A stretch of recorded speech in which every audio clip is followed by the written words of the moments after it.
And welcome to Freestyle Ontario's 2018 Timber Tour Junior Provincial Championships here in beautiful Barrie, Ontario at the Horseshoe Resort. My name is David Mann. You're watching Rogers TV. This is 3 days of action coming your way that includes the single moguls, the dual moguls, and the slopestyle moguls. We're going to start off with the female single moguls. Here's Allie Lewis getting set for her first of 2 runs. Let's see how she does. Allie taking her time here around the moguls, getting her bearings set, just gradually going down the hill, and she's starting to pick up a little bit of speed as the slope declines. Not too much of a jump going over that one, but she will continue to just be controlled. Now the judges today are marking for both air and time, so it's to your advantage to have a little bit of speed, but you also want to be balanced and not running into any flags. She'll take this one easy. We expect to see her with a little bit more style and risk perhaps in her second run of the day, and she will finish off going over this jump nice and easy, a little bit of air time, getting some pleasure from the crowd, but there she goes across the line in ease. And the second runner of the day is Ariel Lowen.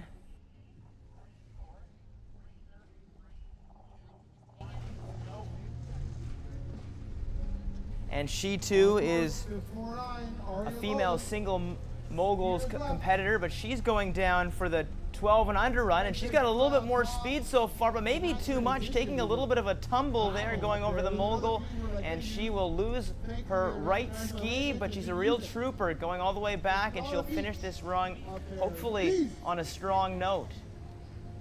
All sorts of conditions you don't really know to the full extent until you start going down, and Lowen really noticed that. Oh, goes down like second time. Boy, having a little bit of trouble. She'll start a little bit easier here, getting some momentum, and there she goes again with quite a bit of speed over one mogul over the next, and she will finish off going over this jump slowly and a little bit of a freestyle in the air, kicking up the right ski, and she'll keep on going down at a good pace and finish off with which started off to be a rather quick-paced run. She was slowed down with a tumble, but she finishes strong. All right, our third competitor of the day, also in the 12 and under female single moguls category. This is Leah Matsuda. Leah rocking the purple snow pants and a pink jacket. You can't miss her on the slopes. And how about that air time going up with both legs? She'll lose a little bit of control, but able to keep her composure, and now just cutting up the powder as she goes over one mogul after the next. All sorts of bumps. It's like a rocky road on the way to your cabin in the summertime, and Matsuda will finish off with a slow but another impressive air time, and she's able to hold on to her composure yet again, finishing off, and she will complete her run. The third competitor of the female single moguls. Now this is a variation. We have those in the 12 and under category as well as the 14 and under, and we will go back to the 14 and under. Here's Ava Aubrey getting set for her first of 2 runs on this day here at the Timber Tour Provincials. Going out with a good pace. You can see her quads really working as she goes downhill, able to go back and forth rather quickly. It's all about that outer leg, putting pressure there, leaning in and propelling your inner leg to go back and forth. She's doing just that, lots of control, a rather good pace, and she will get ready for her second jump of the day. And you can't really see her there in the camera too well, but she comes off with a 360. How about that? Some style points for sure. Jocelyn Volpe and Alexander Pichugin, the judges of air, will certainly have to give her some style points on that, finishing off in some style. And speaking of style, this is just the third last day of the Olympics over in Pyeongchang, and these are perhaps some of the future Olympians that will be sporting the maple leaf for Canada in years to come. And we will go now for our fifth competitor. This is Kai Gwembis. And Gwembis, how about this? Going upside down and able to land it, now almost falling on her rear end, but able to stay up. Really strong lower body is Guembis in the 14 and under category, and she will go for her second jump. Slow down a little bit there, trying to get some more control, and she will go over. It's a real dip, and that's why you can't see them for a second, and this time she goes up, pretty much doing the splits in the air. How about that? And now finishing off, and you can see she is fatigued. That was definitely a workout for her today at Horseshoe Resort. The fans recognizing her, but it's just one after the next here. We have to keep this going. There's several competitors, and now we move to Julia Ellis in the 14 and under category, and she will go down as well at a good pace, flying down these slopes, going around the moguls, also going for a bit of a splits pose in the air. All sorts of great camera shots can be found after this one, and she will keep on going down. A great job by our Rogers TV crew capturing this shot as you're getting the full body, and then as she goes up for this jump, and she will come up with a little bit of a twist, and that's just nice controlled composure.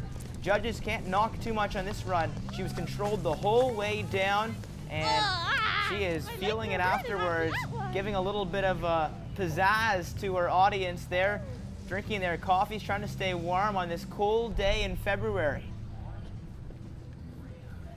And now we will get set for another competitor, number 44. Number 144. All right, we're skipping down to Kennedy Ryan. Kennedy going at a good clip there, over with a bit of a splits pose as well, almost losing control on her right side, able to keep her foot down, and she is flying down the hill now. A good pace for this 14 and under female single moguls opening run. Again, this is the first of 3 days of the Timber Tour Provincials, which is brought to you by Freestyle Ontario. Great to showcase all sorts of the up-and-coming skiers and enthusiasts across this great province, and she will go down with a successful run. We'll now keep going in the agenda as she gets ready for the siren to go downhill. This time it's Danielle Ung, going at a rather slow pace, but rather controlled. Continuing to go down, carving up the slopes as she goes over each mogul. It's a real skill to be able to just plant your feet in the right spots. You get a little bit off balance going down those moguls, and you can really do some damage. She's hitting it just in stroke right here, and she goes right down. There's a big decline there before coming up this second jump. We'll see how she comes up it, and she thinks about doing a little bit of a pose in the air, but she'll keep it safe, and that will propel her to the finish line. So a rather conservative run for Ung. The second run for the female moguls will be coming up shortly, but when we return on Rogers TV, it's the men's single moguls.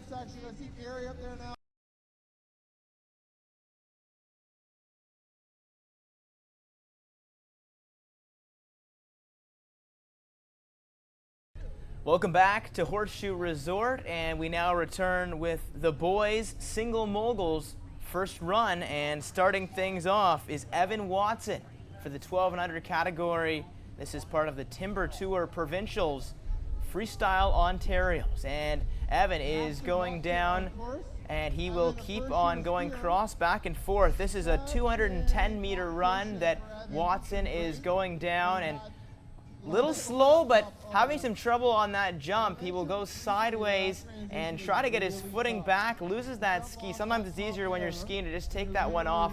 To get back up can be a challenge, especially when you're already going downhill, and we will just give him some time as he does that, and take this opportunity to remind you that we will have the girls single moguls second run to come up later on in the program, and this is 3 days of action here at Horseshoe Resort on this beautiful winter day in February.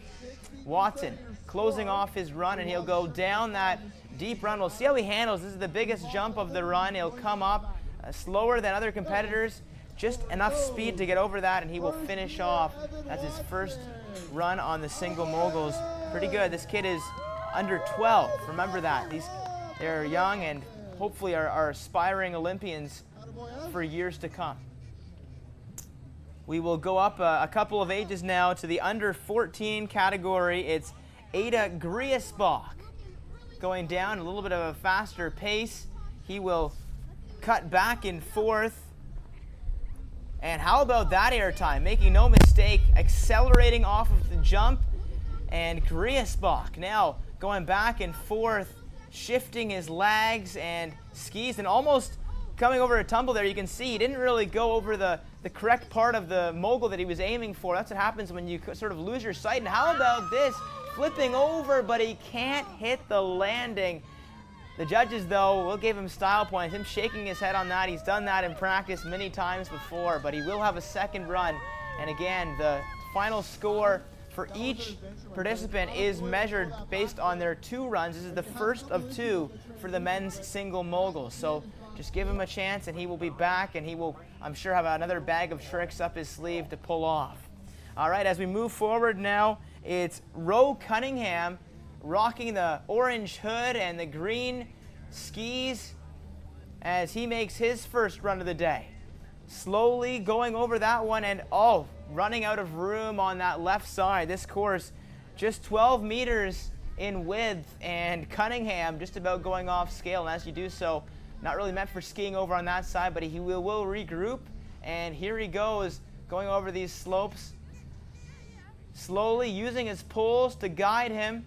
And he will go over his second jump in a little bit of style. Cunningham, again, part of the 12 and under male category, and he's able to stick the second landing. He will go to the finish line. Our next competitor, Luke Hilborn, he goes back to the 14 and under. That's where we'll be for the next few runs.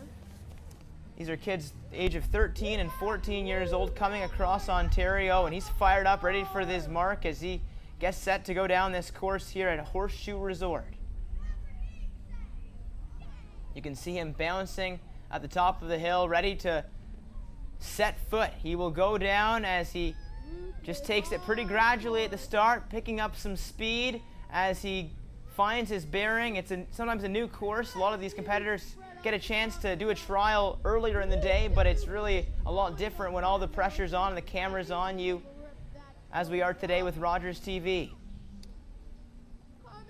Here's Hilborn going in for the second jump. Goes deep, up for the incline, and he spins around, pulls off the 360.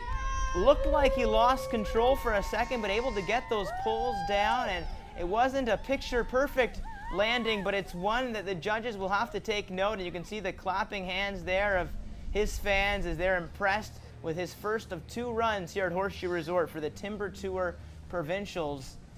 And we are happy to be bringing you this on Rogers TV as we now get ready for Jake Jarvis, also part of the 14 and under males category, and for the single moguls. Us Canadians have a reputation to be able to handle these moguls quite well. Lots of bumpy hills across this great country, and this course set up for this skier to go down with a pretty bit of pizzazz on his first run. Jarvis shifting back and forth. Really working in his quads as his legs are in tip-top shape. He will go over that jump, just doing a little bit of a split shot and coming down to a bit of a rocky finish, but coming away able to stay on his skis, and that's all you can ask for.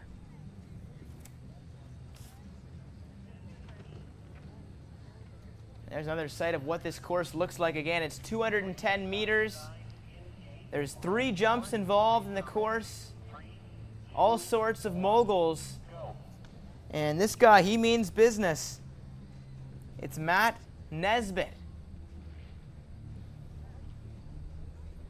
Nesbitt not getting as low as other skiers, just crouching a little bit on the jumps, and it will come back to bite him as he runs right into that pool. Those are the kind of deficits that the judges will take into consideration as they score these competitors, but you've got to love this pace, really making no mistakes as he goes through these moguls, hitting it at stride, and he comes down the second jump, going under the dip, and this is where he'll really get some speed, and we'll see what he can do here on this jump.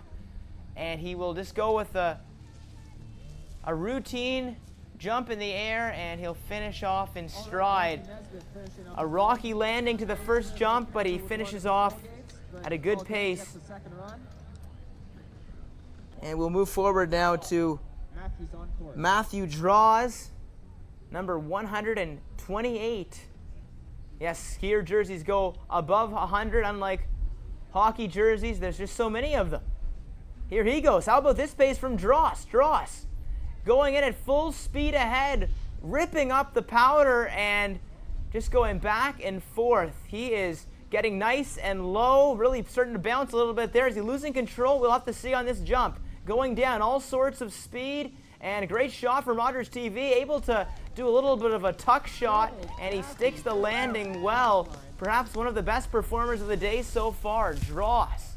All sorts of speed, and he's able to hang on to control. We've seen lots of competitors so far. They pick up that speed, but as soon as they get a little bit out of control, they start to lose their bearing. And really a great example of the experienced skier Draws in the under 14 category, able to maintain his composure and hold on to his skis, using his poles well. And here, holding up to that pace, it's Dyla Clowater. And Clowater, he is almost falling, but able to find a little bit of a groove in that mogul, and we'll see how he handles his second jump. He's going at quite a bit of pace. Doesn't look like he's got a lot of control. He'll go into it, full steam ahead, comes up from the jump, and he'll land the 360. That was pretty perfect in the air. Able to really twirl his body around like a ballerina. I don't know if he's been watching Tessa Virtue and Scott Moyer at the Olympics or what, but lots of style in the air. You've got to love that.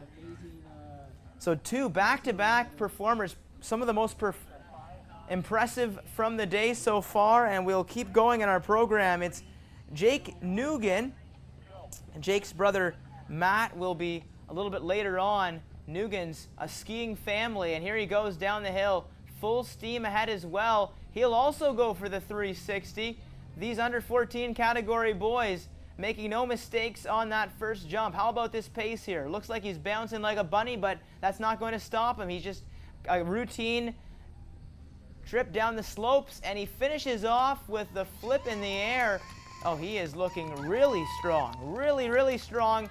Puts his pole in the ground as he crosses the finish line. He's pretty happy with that run. We've seen some heads nodded. We've seen some faces of disappointment, but right there you just saw Matthew Nugan shoot a really nice smirk to the camera. He's happy with that first run, and he will have a second one to do even better. All right, we keep going in the program now, and it's on to another reputable skier, Cole Cashmore. Cashmore now, we're jumping up to the 16 and under category. That last one, Nugan, the reason he was so comfortable in the 18 and under category. So these guys have many more years of skiing under their belts. And Cashmore, he's going to fly through this second jump. We'll see what he can come up with, expecting a flip of some kind. Okay, he'll go with the 360, equally as impressive, and he will cross the finish line. He's happy with that as well. You can just tell with the fist pumps, very subtle, but they're there as he crosses with no mistakes. All right, this guy, he's fired up as well. All sorts of testosterone building for these young men. It's Matthew Nugan in the 18 and under category. He goes airborne with a 360 at the top, and now he is just gliding down these slopes, cutting back and forth, just tearing up the powder, and he will look to go into this second jump and do something pretty special here. He's got lots of speed. What will he do? He'll go with the routine flip. We've seen that so far. Maybe it's just a first jump. He fist pumps in the air. He's happy with that as well. But it will be interesting to see how these competitors differentiate themselves as they go into their second run, because again, this is just the first run of two for the single moguls in the boys category. But we're seeing sort of the routine here for these older boys. It's a 360 off the first jump, followed by a backflip on the second. This one, he will opt to do a different routine, though. This is Daniel McCum. McCum, also in the 18 and under category, a very tall and lanky skier, able to use that to his advantage. We'll see what he can do on the second jump. Goes with the 360 on the second one, and he will finish off in style as that rounds out the 18 and under category. We'll go back down to some younger boys once we get a chance here. The skiers just one after the next. Thankful to Horseshoe Resort for putting on this great event here to celebrate young skiers across Ontario. And as I mentioned, we'll go down to the younger category. This is the 14 and under. It's Aaron Turno. Aaron just waving to the crowd on that jump, and he'll continue to make his descent down this hill with one bump after the next. You really wake up if you're a skier going down these routes. They're just full of bumps. That's what the moguls are made of. It's how well can you handle them. It's all about your agility, your versatility, and ultimately your self-discipline. He's able to hold on there, and he goes down, finishing off his first of 2 runs in the program. Skiers known to wear those balaclava masks, keeping them warm and protected. And we will shift gears to our 104, which is Grisbird. Grisbird keeping control, going at a very fast pace here. We'll see if this propels him to do something special off of the jump. Here he goes. It's Grisbird spinning around and going down hard on the ground. But look at this, he's relentless. He's going to get back up. One of the quickest skiers we've seen all day.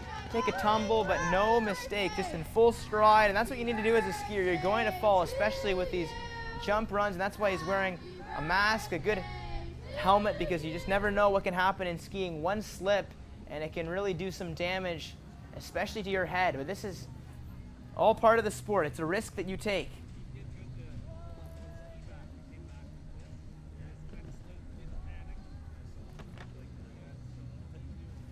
This again is the first of 3 days for the Timber Tour Provincials at Horseshoe Resort in beautiful Barrie, Ontario. I'm David Mann, pleased to be bringing you through the program that Freestyle Ontario has brought together for us today to celebrate this great sport of skiing. And you saw him warming up on the hills. Tho McDonald is ramped up and ready as he goes back and forth on these moguls, bouncing and hitting them at full pace ahead, using one after the other pull, and he's got a great pace here on this second jump. What will he do? He goes for a 360 and he lands it well. Looking very comfortable though on the moguls.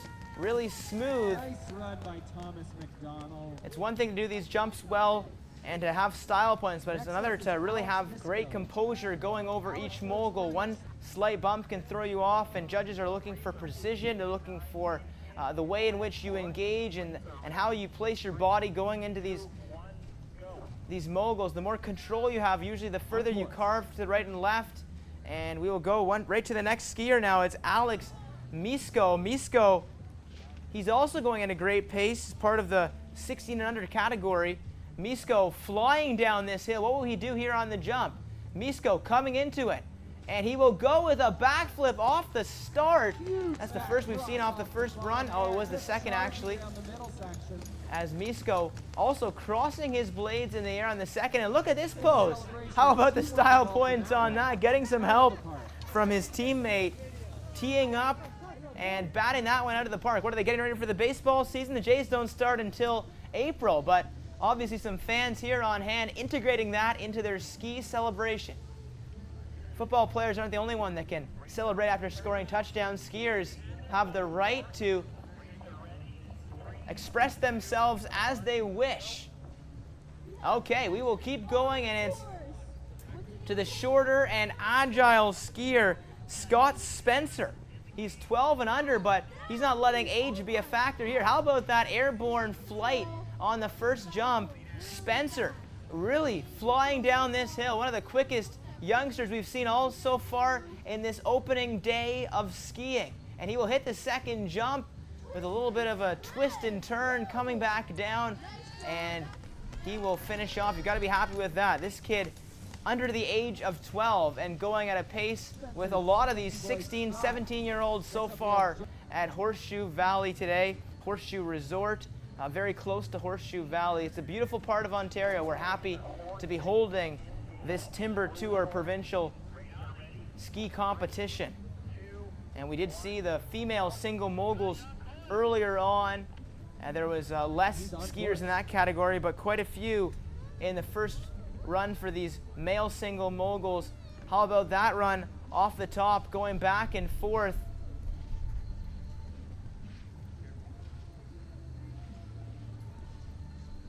And he will come to a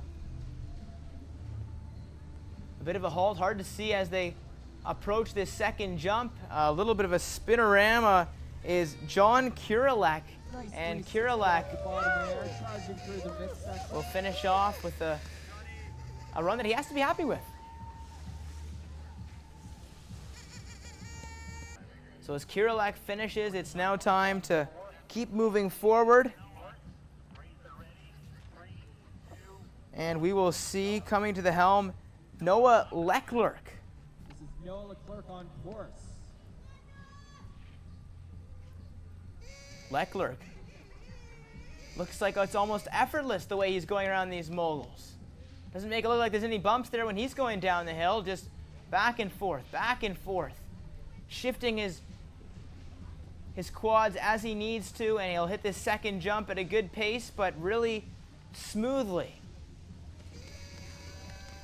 Leclerc in the 16 and under category of the males, and he will brush beneath him as he rounds out the 210-meter course. This course is considered the mare. If you ever go to Horseshoe Resort in your spare time, you'll see it looking a lot differently for the rest of the year. A great job by the Horseshoe Resort staff getting this course all groomed and in tip-top shape for this competition. It's really a lot of work, and we're fortunate for the wintry conditions we've had as well to really ensure that the best skiing is made possible here on this beautiful winter day in February, just like it is across the pond over in Pyeongchang at the Winter Olympics as we speak. Now this competitor going down with a great pace as you can see, and he will go for his second jump and he will spin around at ease. That is Jacob Harley. He's happy with that as well. You just get a vibe from these skiers when they cross the finish line, how they thought the run went. Usually, I mean, they have a good idea. They've practiced this run. They know what they hope to execute, and the run can determine that to some extent, but in their mind, it's a psychological game. And so when you pull off a run as you intend, it can really reassure you or deter you based on how you did. This is Adam Matthews under the 18 and under category, and Matthews showing off his age here by really flying down this opening course. Look at the speed he's at right now. What a great clip is Matthews. Matthews going up for the second jump. He will do the backflip, land it, no trouble at all, and Matthews fist pumping his way to the finish line, doing one more spinorama for good measure, taking full advantage of the entire 200-meter length of this course, maximizing every bit of powder that he can get his ski blades on. And that's a great run for the gentleman in the 18 and under category. Next up is Nick McDermott. McDermott almost went to his left there a little bit on the crowd. I don't know if he was waving to someone in the audience. They sort of caught his attention, but he's able to come back down and center his body again. Really important to have center balance. Skiers in particular really need to work on their core as they're preparing off the course for this race. So much there to keep yourself balanced going down moguls, and he will finish off in style. No mistake there for Nick McDermott. Growth happened at the Cal Bogey program in recent years. In the under 14 category. And as McDermott wraps up his run, we still have plenty of others still to make their first run of the day. Again, they have 2 runs for the single moguls men's category, and this is another one of those. It's Noah Harley. We've seen one Harley so far today, and Noah trying to live up to his family member as he goes down this course. looking to try to make the most of this second jump. He will go with a twirling 360, going around from his right to left, doing that one clockwise, and he's happy with that run as well in the under 14 category. We're getting towards the end of this first run for the male single moguls. Again, there will be a second run, and judges will score based on a combination of two. The judges that we have are Lisa Clowater, Nathan Volpe, Denise Garneau, Jocelyn Volpe, Alexander Pichkuin, and the chief of scoring, of course, is Austin Stanton. We appreciate all of their time and the effort they put into grooming and refining our aspiring skiers here at Horseshoe Resort. Owen Gormley is one of them, and he will go into this second jump with a little bit of a twist, and he comes out grooving and almost losing his balance, but able to toss that pull away because he landed it. He was able to stay on his feet, which is half the battle for skiers, staying up.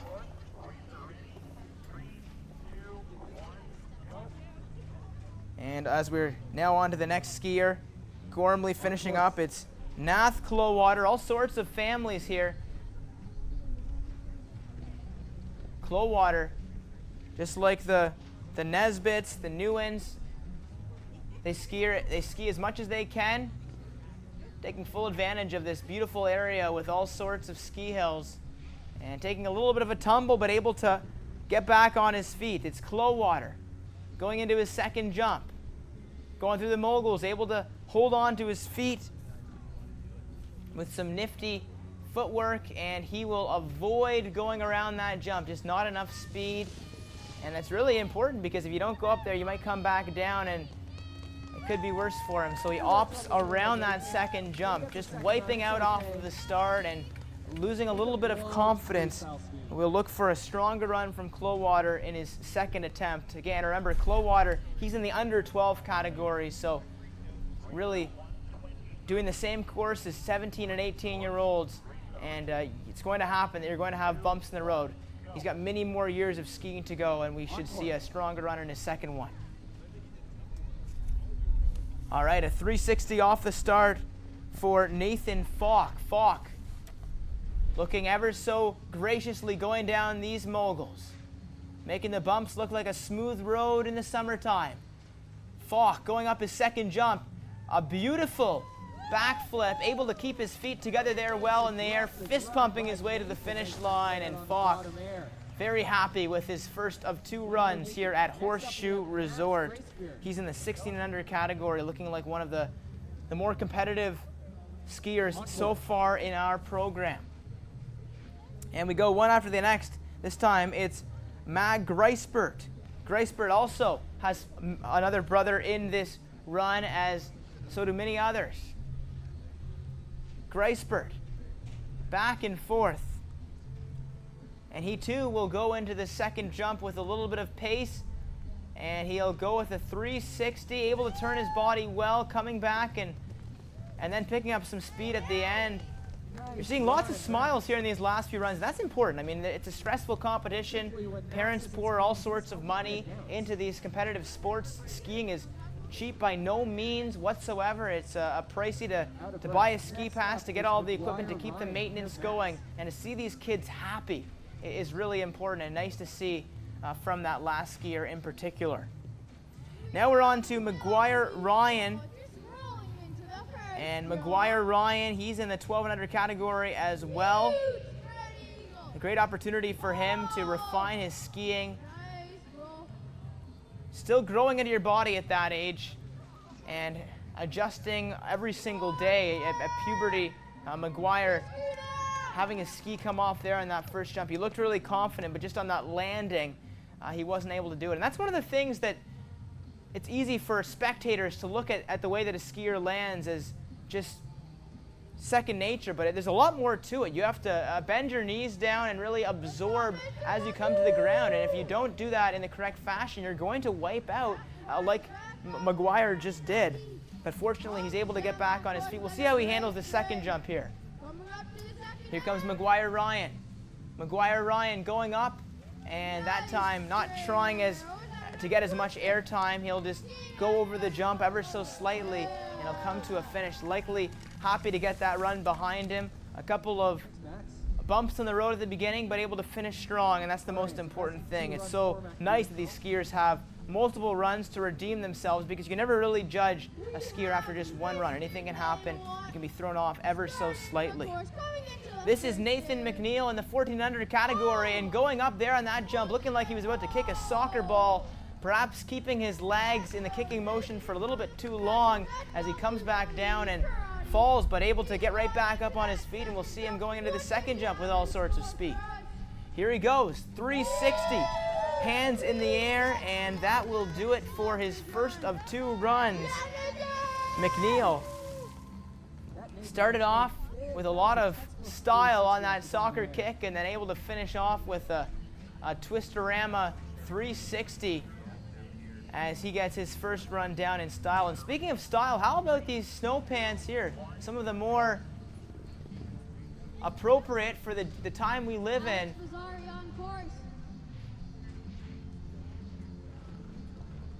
Alex Bizzari going up and coming back down. Again, you can still spot him with those snow pants. And here he comes down, shifting back and forth. Looking like he's having a bit of trouble twisting his legs to the right and left. You have to turn your whole ski. He's just able to do that just enough.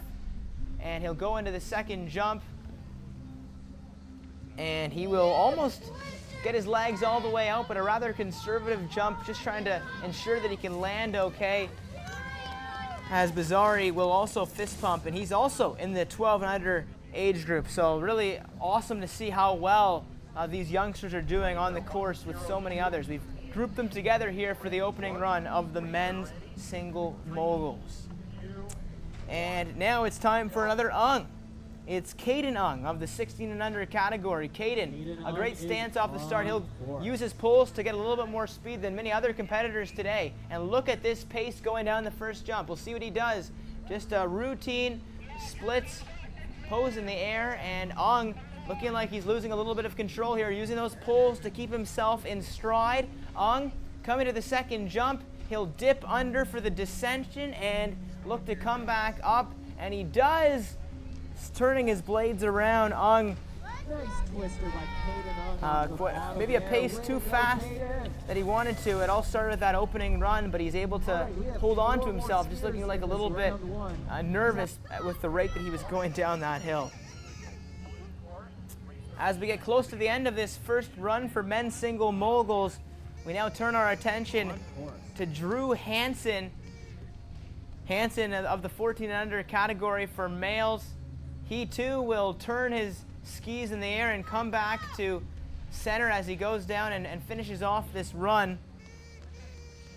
We've got 2 more days of skiing to look forward to here at the Timber Tour Provincials.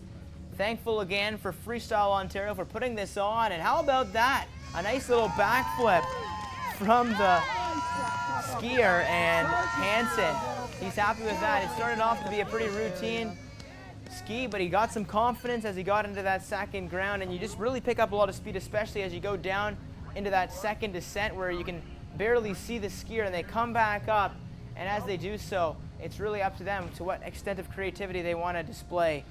Hansen able to take full advantage of that. Now we go to Graco Franks, and Graco Franks, you've got to tip your hat to this gentleman today. He's under the age of 10.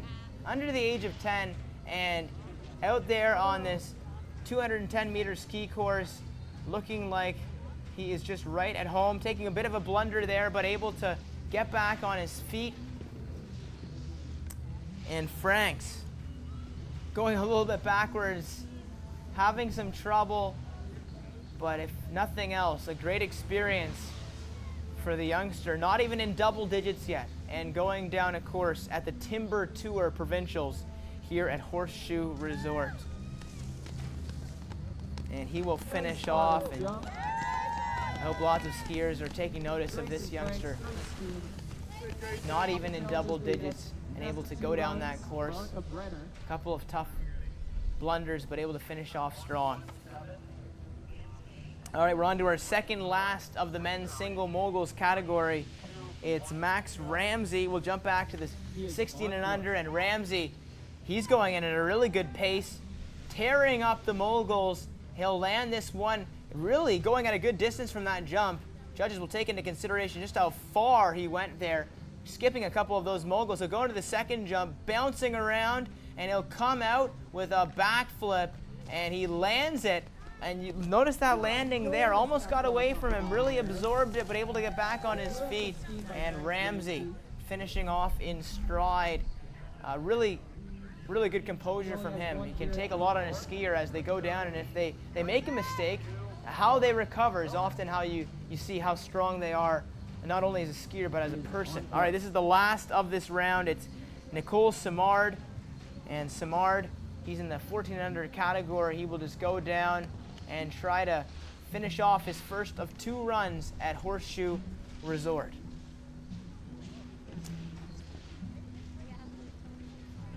Simard entering into his second jump of the day, and we'll see how the judges rank these skiers. There you have it. That's your lineup of men's single moguls here on Rogers TV. And we will return right after this with round 2 of the female single moguls. Thanks for watching. Somersault off the bottom.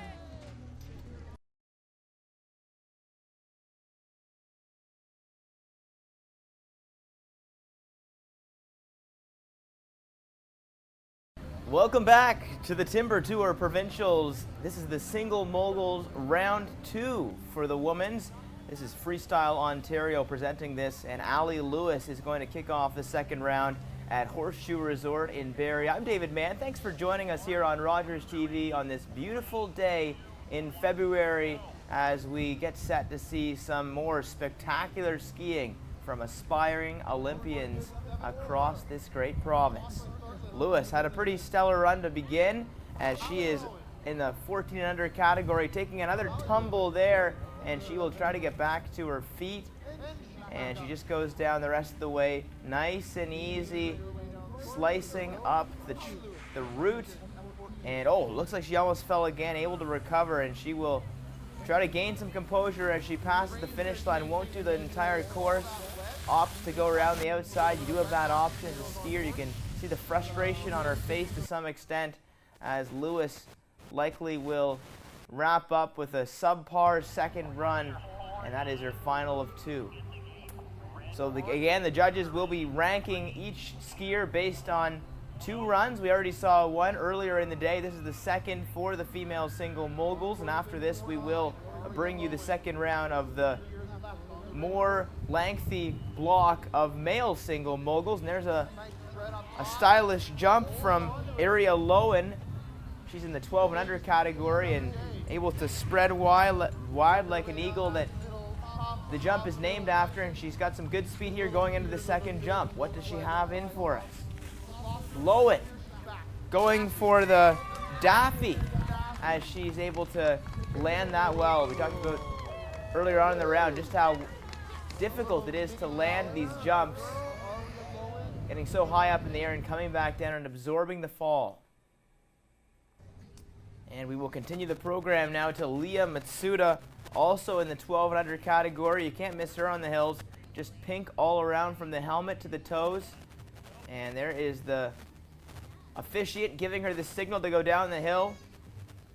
Matsuda taking her time, not trying to fall by any means over these moguls. This is a 210-meter course. Looks like she lost her bearing a little bit there, almost went sideways coming down the hill. She'll try to go in a bit more of a forward motion.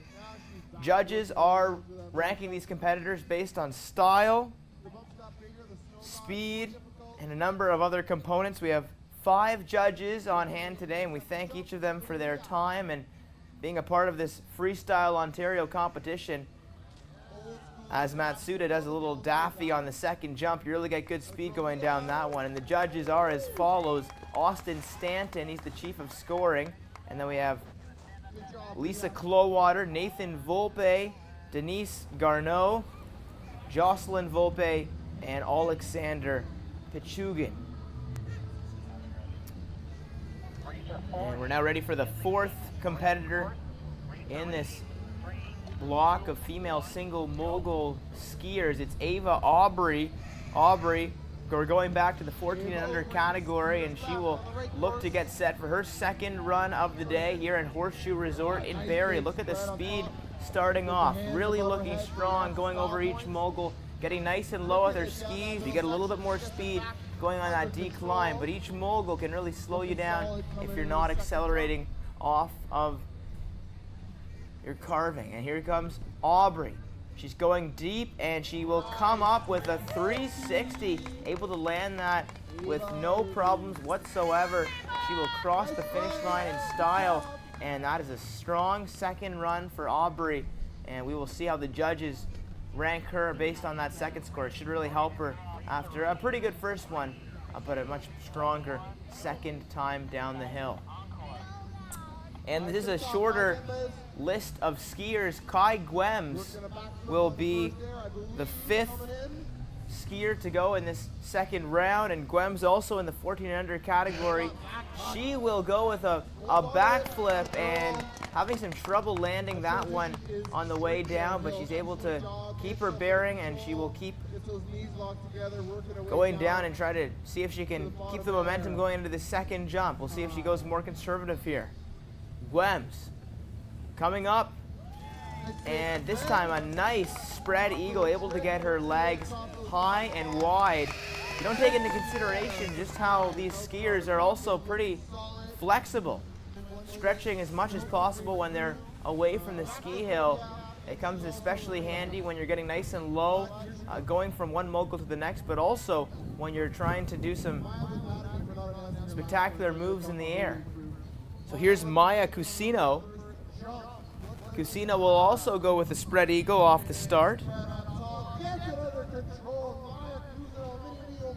Cusino really going at a nice pace here as she goes into the second jump. Cusino, there's the nice angle from Rogers TV camera. She's able to go into some more style on that second one, and she's fist pumping her way to the finish line as she will wrap up her second and final run of the female single moguls.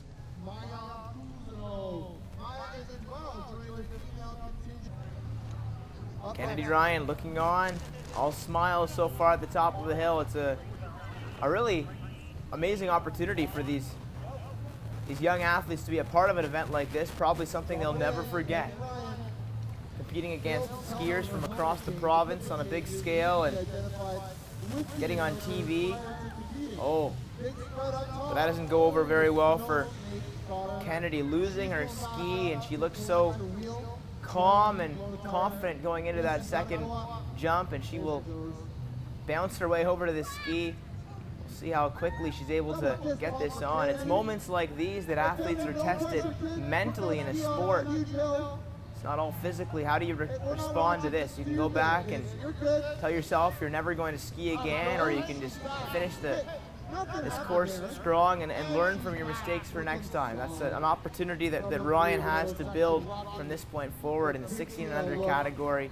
She looks calm, and she's able to rest her shoulders a little bit, looking a little bit tense still as she goes into this jump, and she'll just take it easy and run to the finish line as Ryan still able to raise her hands to the air in spite of a fall that will certainly hurt her score. But you've got to like the confidence that this young lady has as she crosses the finish line. Just two more skiers to round out this second block of female single moguls, and it is Danielle Ung. Really a wide stance. One of the skiers that gets lower going around these moguls. We'll see how that benefits her going into the second jump. Ung back and forth, using her poles to balance herself as she heads down to the steep decline. Ung coming up, and she will spin around, attempting the 360. Looks like she was almost going for a bit of a 540. Wasn't able to control her body to the point she was turning even further, and that will hurt her as she does get back up. But really important to land that second jump in order for the judges to be pleased with your run. And this will be Carmen Dorsey, our final female single moguls runner in this second block. Again, we do have the second block of the male single moguls on deck for you after Dorsey gets down this hill. We'll take a brief break before that takes place. Dorsey, a part of the 14 and under females category. We are going back and forth because there's some in the 16 and under, 18 and under, 14 and under, a wide range here today at Horseshoe Resort. Having a bit of trouble landing that second jump as she went for a spread eagle, but wasn't able to bring her legs back together on the landing. Getting a little too much pleasure as she was in the air. Dorsey taking her time here on these final moguls. Shifting down the 210-meter course. She will go into the second jump, primed for a stronger finish after the first one, and she will go with another spread eagle. And again, looking like she came down on that one with her legs still spread wide. So important for these skiers to try to get them back together. She's still satisfied, and that will do it for the first and the second round of female single moguls. We will be back on Rogers TV.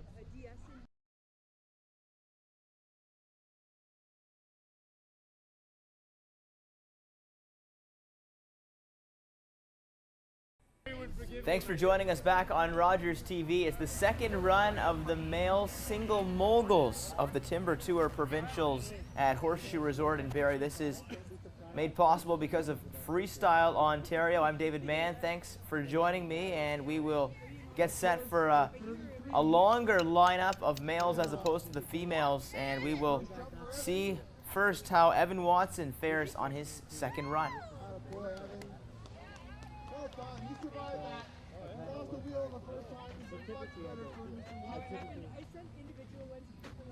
Watson really taking his time here, going down into the second jump in the 12 and under category,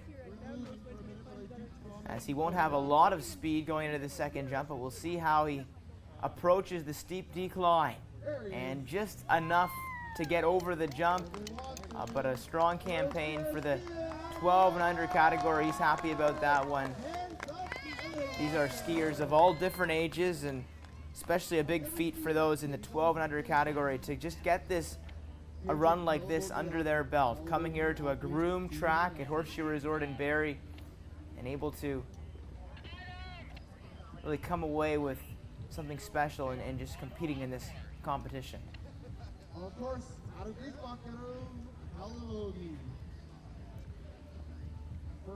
and Ada Greaseback is now the skier that you see on the screen, as he just did a spread eagle off the start on his first jump. We're going back to the 14 and under category as Greaseback able to slow down and find some composure. We'll see what he can do here on the second run, and a beautiful backflip, and he lands it just enough space, looking very confident, using his length and athleticism. A strong second run for him. This is the second of two runs for these male single moguls. We saw how each of them fared on their first run. It's the exact same course, 210 meters, known as the Mare course here at Horseshoe Resort in Barrie. Judges will be ranking each skier based on the two runs and taking into consideration air, speed, and a number of other different components.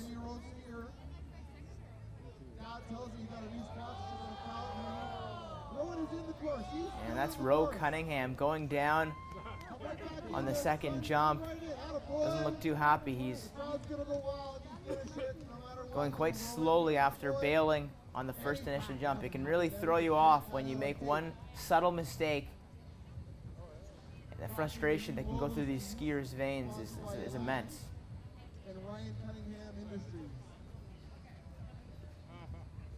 Second jump for Rowan. There's Cunningham, also able to just get over, almost having some trouble landing that one as well. Some of these jumps here on the course taking these skiers by surprise in this second of two runs. Our program will continue. There's a long list of male single moguls skiers, and if you haven't been catching any of the moguls at the Olympics over in Pyeongchang, Canada has a reputation for the moguls. This year has been no exception of that. I'm sure many of these skiers are on the tube watching the Olympics when they're not skiing here. Just 2 days left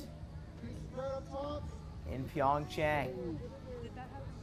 Light victim to that transition section there. He's back in, working his way down. He's in the 14 and under category, and he will go into this second jump at a nice stride.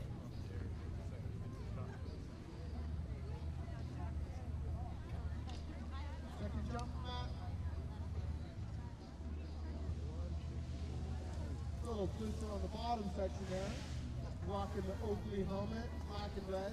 As he will cross the finish line. A strong second of 2 runs for him. And there again, you see this course. We're thankful for Horseshoe Resort to host this championship and to allow these skiers to spend these 3 days. This is 3 days of action. We're in the first 3 days skiing and using their facilities. And how about that for a spread eagle to start his opening of his second of 2 runs? Matthew draws really going at a nice pace now, bouncing up and down these moguls. We'll see how he goes into the second jump. Draws, goes up, and he does a little bit of a scissor kick.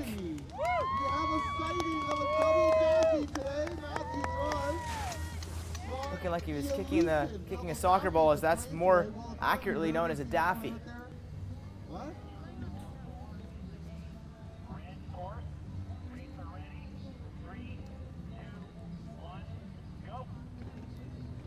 The program will continue with Dylan Clowater. He's also in the 14 and under category.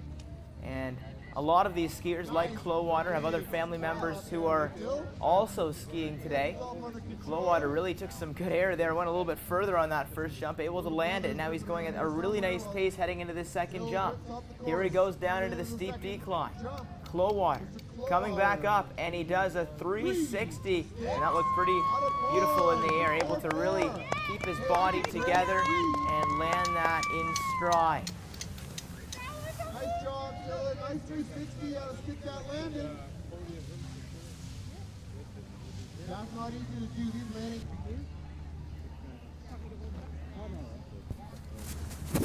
Our program will continue as it's Jason Nugan, and we are going to an older category. He's in the 18 and under, so you can expect some more risk and competence from a skier like him. Nugan doing a 360 off the bat, having a bit of trouble landing that, but he's really going in with some great speed into this second jump. I'm expecting to see a backflip of some kind here. Here's Nugan. He does the backflip, lands it, and how about that air? Really getting distance from that jump. Really showing off his experience as a skier. Nugan especially happy with his second of 2 runs. Judges will be scoring him high, I imagine, after that. Now, after the men's single moguls is done, that will complete our schedule of skiing for the first day at the Timber Tour Provincials, and then on deck, starting tomorrow, we will have the duel moguls. That's always action-packed, so make sure to be tuning in for that coverage as well. And look at this pace, maybe too fast for his own good here, as flying down the course, Daniel McCum really going in with a lot of speed, but able to sustain some momentum crossing the finish line.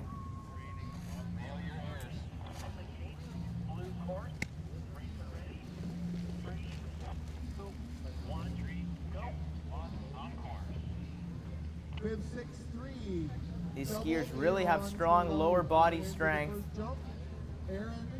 You have to do lots of quad workouts away from the course to stay strong, especially during the summertime. If you want to keep these in check over the year, you can really wear out your body just going over the moguls. He's going into those ones with a little bit of trouble, and it looks like he's down as we wait for a view. You could just tell as he was heading into that steep decline that he was slightly off balance, and just he took a tumble there going on the decline, and he will just finish by going around the course. If you're Turno, you've got to be a little bit disappointed about that. I think is okay. Trying to put a bow on your second run here of the course. Usually most skiers, the first run is one you just sort of get comfortable, and then the second is where you really show up after doing the course once and having a little bit of a disappointing result. Here's Hendrik's Greitspear.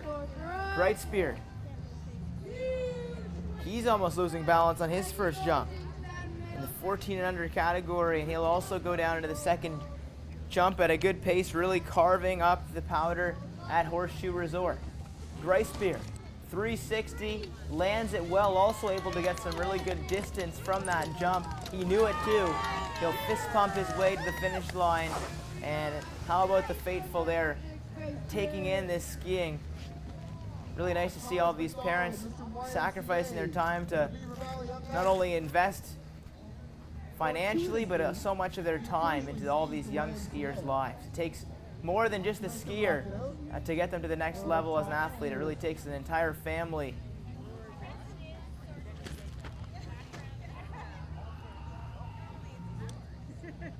Crowd goes wild for T-Mac. How about this pace from Thul McDonald? Thul McDonald ripping up this course so far. Look at him going back and forth, bouncing, getting nice and low, just hitting each mogul the way that he wants. What will he do here on the second jump? McDonald, 360, and he will keep the pace up as he goes to the finish line. All sorts of speed. Judges will certainly be taking that into consideration as they grade him. Really going down at a strong pace.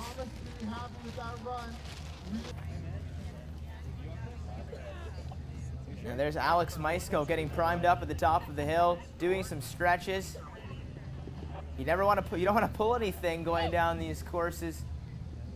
That's why it's great to be loose and ready to go on the skis. Look at that. Huge twister spread.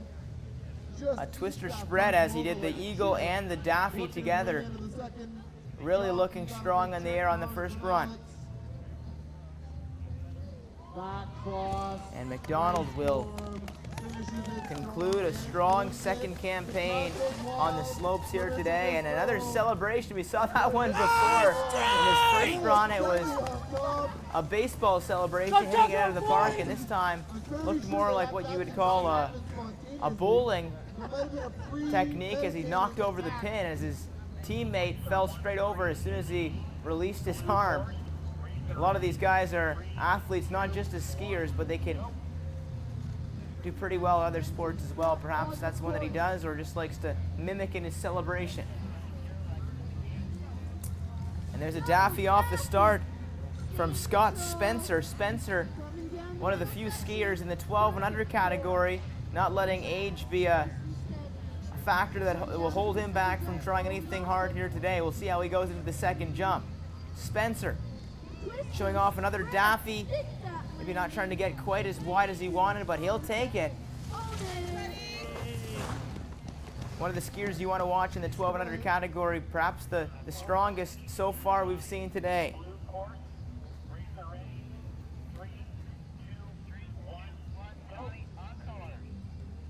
And we now await Johnny Kirilak, and Kirilak starting off his first run, getting a nice angle from the camera. How about that for a spread eagle off the start?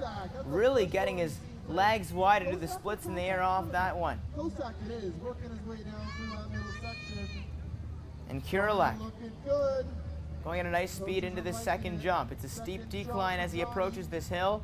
Kirilak will go up, and he'll do a bit of a twister spread as it looks like he was able to get the spread eagle at the end. And it's nice when you realize you have more time in the air than you imagine. I thought at first he was just going for the daffy, but he's able to bring his feet back together and then spread them wide too. The program will continue with Noah Leclerc. Leclerc in the 16 and under category, and not holding back anything at the beginning. He'll do a spread eagle, and that will really propel him into a good bit of pace as he heads into the second jump. Now he's focused on another jump. Can't believe they do two. Coming into the second jump. Twister.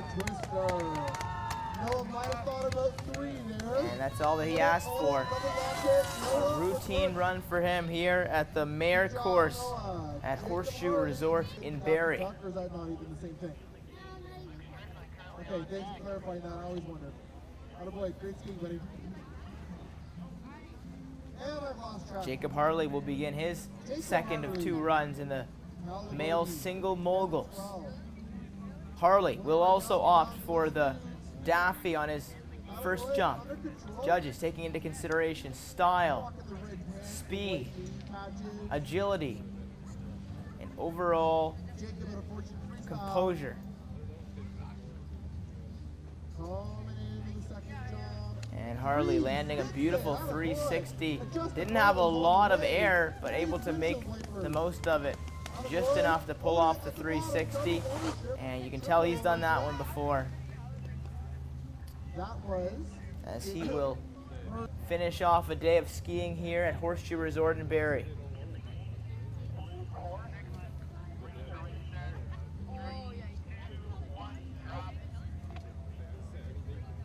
Luke Strickland, bib 6. Now you're seeing Luke Strickland Coming in the first jump. in the 14 under category, Nice big spread up top. showing off a nice little spreading eagle on his first jump. He did easily. And we'll see what he has in store on the second. I think he's got a big trick here. He survives. Attaboy, Luke, come on, buddy. Strickland looked like he spread his legs a little bit too wide going into that second jump, but able to recover well and still pulling off the spread eagle off of the jump. But you could see there having some difficulty going into the jump, just looking like maybe he hit a little bit of ice or part of the course, and he almost didn't have the composure going into that second jump. Great way to recover from that. The program will continue with Aiden Matthews. He's doing his second run of the day on the male single moguls. All sorts of speed for him as he will do a 360 on the first jump. Here's Matthews coming down, back and forth, slicing up this powder course. Matthews into the second jump, all sorts of speed, and he goes for the backflip, nails it, and he is fired up about that run. Does a spinorama to finish it off, and Matthews looking awfully strong on the Mare course so far today.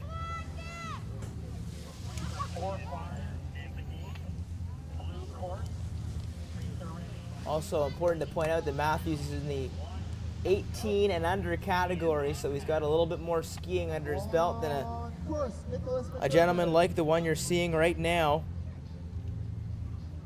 And that would be Nicholas McDermott. But McDermott getting nice and wide on the spread eagle to start. He's in the 14 and under category. Knees are locked together. Coming down the second jump. McDermott going for the Daffy on the second jump, and that will conclude his second run of 2 in the male single moguls. This is the Timber Tour Provincials with Freestyle Ontario at Horseshoe Resort in beautiful Barrie, Ontario.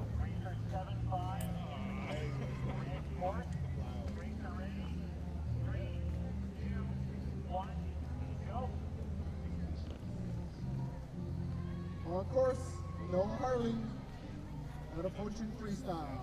So now it's Noah Harley's turn. Harley, he will Twister spread up attempt a twister spread on the start. Looks like he wasn't able to get quite wide enough on his spread eagle, so I'm not sure if judges will count that to be a full spread eagle, but you've got to give him points for trying. And speaking of trying, he went right to the ground there, maybe getting a little bit too low on that particular mogul. So important for skiers to balance, but how about that recovery? Falls over and is able to still pull off the 360 on the second jump. You've got to give him credit for being relentless on this course. You only have so long. It's a mere 15 seconds down the hill, and you've got to make the most of it.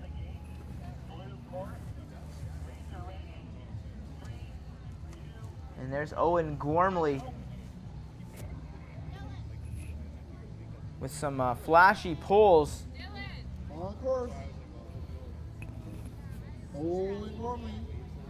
He must have lost his bib because he's got number 6'6", listed as 9'5". We're pretty sure that's Owen. Looks like Gormley's on a different side of this course. A little bit more on the left of your screen. Second year on the team for Owen. Looking solid, coming a long way. Second jump. There's two different jumps that you can take, two different routes that they've blazed down the trails for these skiers. Cross the line and own it. Gormley's also happy with his second run so far today.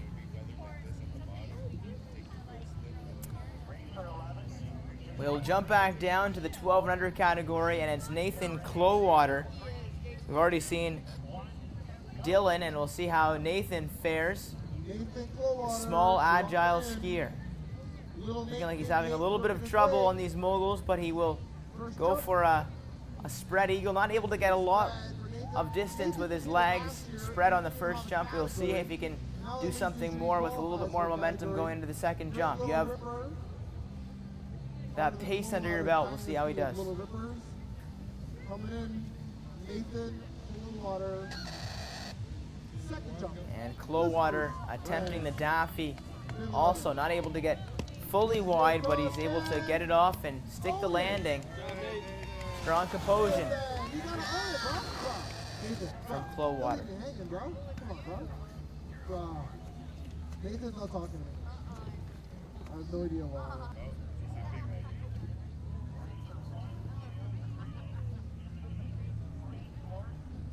Under 10 skiers left in the male single moguls second run, as it's Nathan Fox's turn to try his hand at the course. Doing a 360 off of the start, getting a little bit wider than he probably imagined here going down these moguls, going at a very fast pace, looking like he's controlled though. Here comes Fox, expecting big things on this jump. He will do the backflip. Great distance, landing that one in style. Fox really strong on his second of two runs here in the male single moguls. As the day begins to wind down in the Timber Tour Provincials, and there is 2 more days of action to come as Maximus Gricebeard takes his hand at the course. Gricebeard in the 14 and under category. He'll do a spread eagle off of the start. Working his way down that middle section, looking solid. Second deck. And Gricebeard, all sorts of airtime there on the 360, looking like he lost control of his body in the air. So important for these skiers to keep yourself together. And it looked like he tried to spread himself out, and he will finish off the course on one ski. I don't know if there's any style points for that or not, but all sorts of balance. Looking like he's slaloming on the lake. Perhaps that's what he does in spending his summers. As he will have some help bringing that second ski down the course. A big shout out to all the volunteers and those organizers that make this possible, including that gentleman right there, really making himself known on this camera. Our head judge, Dana Licorice, really appreciate her coordinating all of the judges today. The chief of competition, Jared Linden. Of course, Gary Elliott, Austin Stanton, Lisa Clowater, Nathan Volpe, Denise Garneau, Jocelyn Volpe, and Alexander Pichugin. Really appreciate all of their efforts. Here's McGuire Ryan. McGuire Ryan getting very wide on these moguls. The wider you get, often you're able to slow yourself down a little bit more as you cut back and forth. It gives you more control, but you compensate losing some speed as you do so. McGuire able to get high in the air, but looking like he had some hesitation as to whether he was going to do a Daffy or a spread eagle on that one. We'll see how the judges examine it. And now it's Nathan McNeil's turn.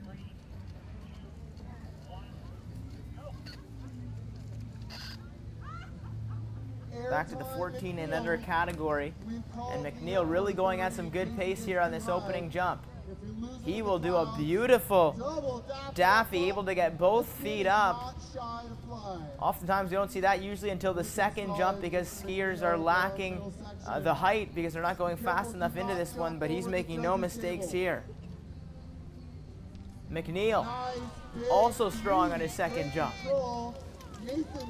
And it looks like he almost lost his balance going over the finish line from celebrating. Fist pumping, and maybe he needed to put his poles down, but he's able to cross the finish line and escape the course. Now here's Alexander Bizzari.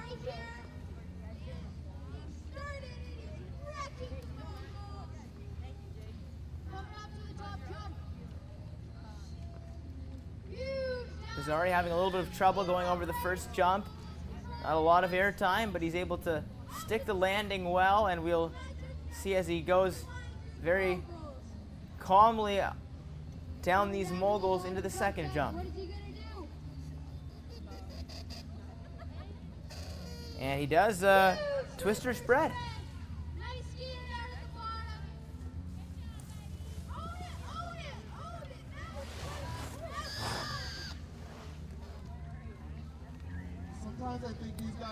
And that will bring us to the final 5 skiers in the men's single moguls round 2. Of course, all of these skiers had an opportunity to do their first run on this course earlier in the day. And how about that spread eagle to start things off from Caden Ung. Ung looking awfully confident going into the second jump. Great speed, solid control, and he will do another spread eagle. Each time he's doing that, he's putting his body down and able to get his legs out wide. And Kate's across the line. Well done. Last run is done. All skiers are going where? So important for these skiers to get focused as they get to the top of the hill. Some of them have routines just to calm themselves down. Rituals they like to recite. So important to be calm going over these jumps. Here's Drew Hansen. After landing his first jump with a good pace, he'll go into the second one. And he goes for the backflip. Hansen, happy about how that turned out. He looked calm, didn't look like he had a lot of speed, but he had enough to pull off the backflip in the air. You need lots of air time for that. Shifting your body right around and able to get those skis around too. It's not like doing a backflip on a trampoline. You've got more at stake that you're flipping around than just your body. And here's Grayson Franks. Franks, a huge shout out to him in the 10 and under category. A huge feat for him to be on this course today. And he will just get himself over the first hump as he shifts back and forth. Really working his quads on this moguls course. Grayson skiing out of North Bay. They start him young in North Bay. We're going to lose him for a little while because he is the same height as the mogul. There's Franks dipping down. He'll come up, doing a spread eagle. Just playing it safe on this course. It's about all you can ask for from Franks. As so challenging, you've got to imagine, especially on these jumps, when you're under the age of 10, you're still growing into your body, and there's lots of growth to come, just like any other sport. So Max Ramsey will be the second last skier in this second run of male single moguls. Ramsey in the 16 and under category. He had a strong first run earlier on in the day, and we'll see how this quick pace helps him out as he executes a strong spread eagle off of the first jump.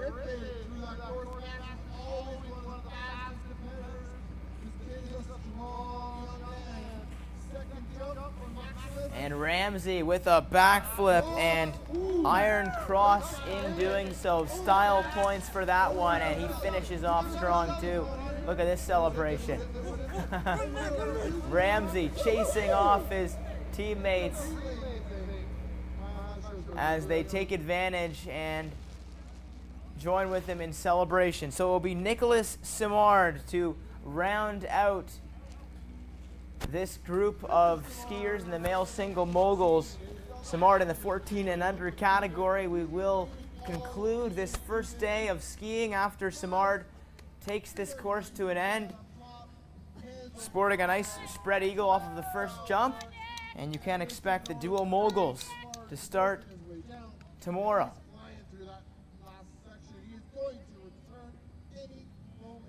And there's Simard, 360, but he looked like he couldn't control his body coming down. Perhaps wanted to turn a little bit more, but if you turn even more than that, you're not going to go down the hill. So Simard will round out the competition on the first day at the Timber Tour Provincials. I'm David Mann with Rogers TV. There are your first place finishers for the single moguls. Taking a look first at the girls. It's the dual moguls coming up at Horseshoe Resort. We'll join you then.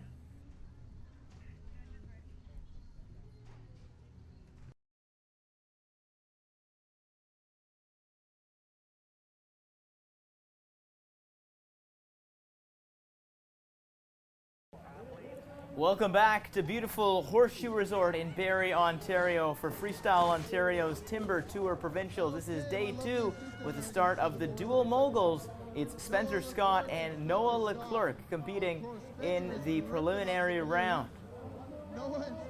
And you can see both skiers getting some speed, and it will be between speed and style that judges will be determining scores for, as it is Leclerc who finishes first. That doesn't necessarily mean that he has won, certainly, although Spencer took a tumble, so it's likely that he will be moving on to the next round. The way this will work is we have a number of other competitors in block 1 of male single moguls, and we have a second block as well that will happen later on. You can see Spencer in a little bit of pain there on the hill.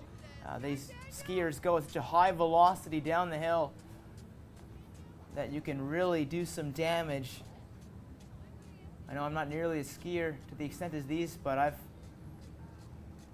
had my number of injuries going down the hill at a good velocity as well. I can imagine the pain that Spencer is in right now as he's aided to by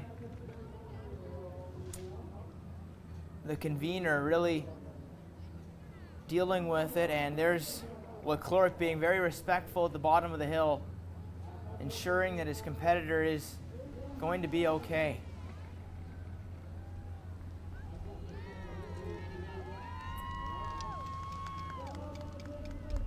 And he's able to come down and look at this, really sportsmanlike to see that at a young age, these two showing that it's more than just a competition.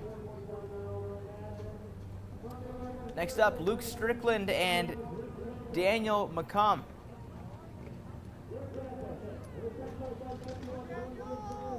And the gates will open as these two cut back and forth. You see Strickland on your left and McCum on your right as the camera pan changes, and it looks like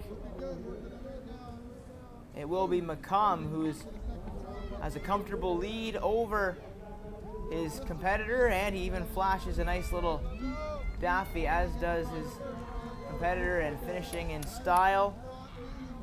We will await to see how the judges mark these two so far. This is the first block of the duo moguls. Thanks for tuning in on Rogers TV. This is day 2. We saw all sorts of single moguls yesterday, both male and female. Each skier got 2 runs down the hill, and they were all ranked. And now we're on to the dual moguls. This is the males, and we'll have another group of males before we shift to females, as it's Johnny Kurelek and Matthew Draws heading down the course now. Ooh, that looked like a bit of a misconfiguration from Kurelek, but he's able to get back on his feet and just about get even with his teammate. It looks like they will cross the finish line at just about the same time. We'll wait for judges to see if draws in Kurelek will be evenly scored and how they will determine a winner.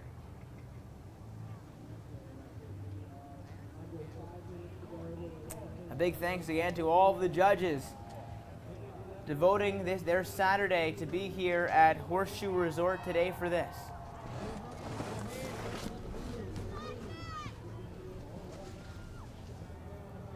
It's Noah Harley and Nicholas McDermott.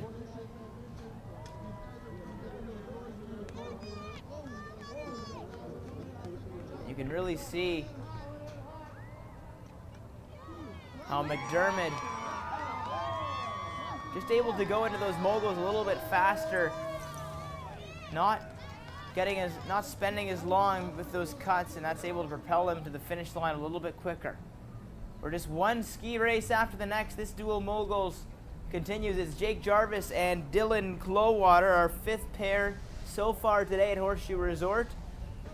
These two will wait for their mark to begin.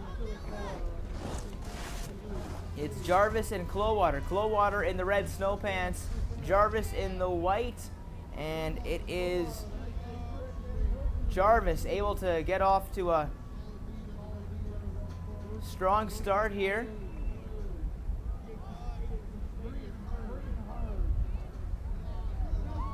But it will be Clowater who will find his way to the finish line with lots of time to spare, as Jarvis taking some tumbles in that course, likely to be Clowater who will advance to the next round. And this is a tournament style duo moguls, just like your bracket, and we will fill that out and keep you updated as that goes, as the day goes on.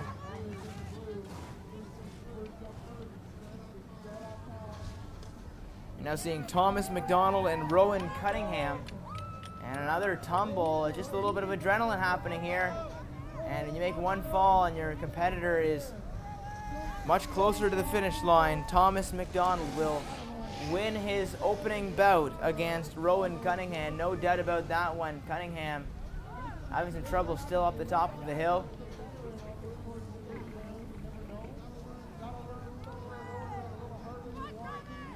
But he will finish the course.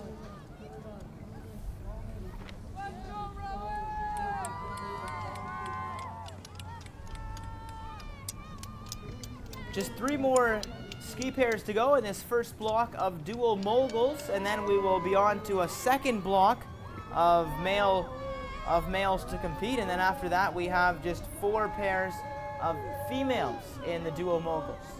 A little bit more action-packed in single moguls, more of a focus on speed than style, but style is still a factor, as judges will determine not just based on who crosses the finish line first as to who gets to go on to the next round, but many of these skiers also competing in the single moguls in day 1, so we're really starting to see their versatility here on the slopes, and it's great to be at Horseshoe Resort for this. Evan Watson and Nathan McNeil are now getting set for their first bout against one another.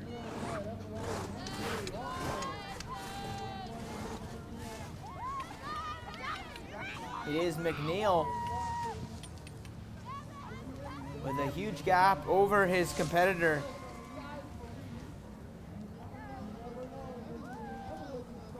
And McNeil will finish off his second jump. And he will daffy his way to the finish line. No doubt about that one. McNeil will advance. You can just tell in that scenario, he's just so far ahead of his competitor in Watson. Watson just needing a little bit more time.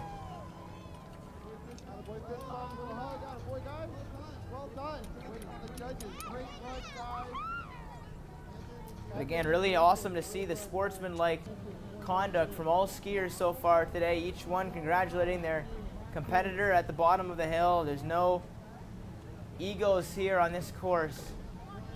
Although it's an individual sport, these skiers appreciate their competitors who are making them stronger in the long run. Both McGuire Ryan and Matthew Nugan doing some spread eagles on their first jumps, and they will keep the pace going nice and strong as they make their way to the finish line. It's Nugent with a little bit of a lead, and he will finish first by a few seconds, but there is McGuire Ryan not too far behind, as that will be the second last of this opening block, and our final pair in this first block will be Maximus Gricebeard and Caden Ung.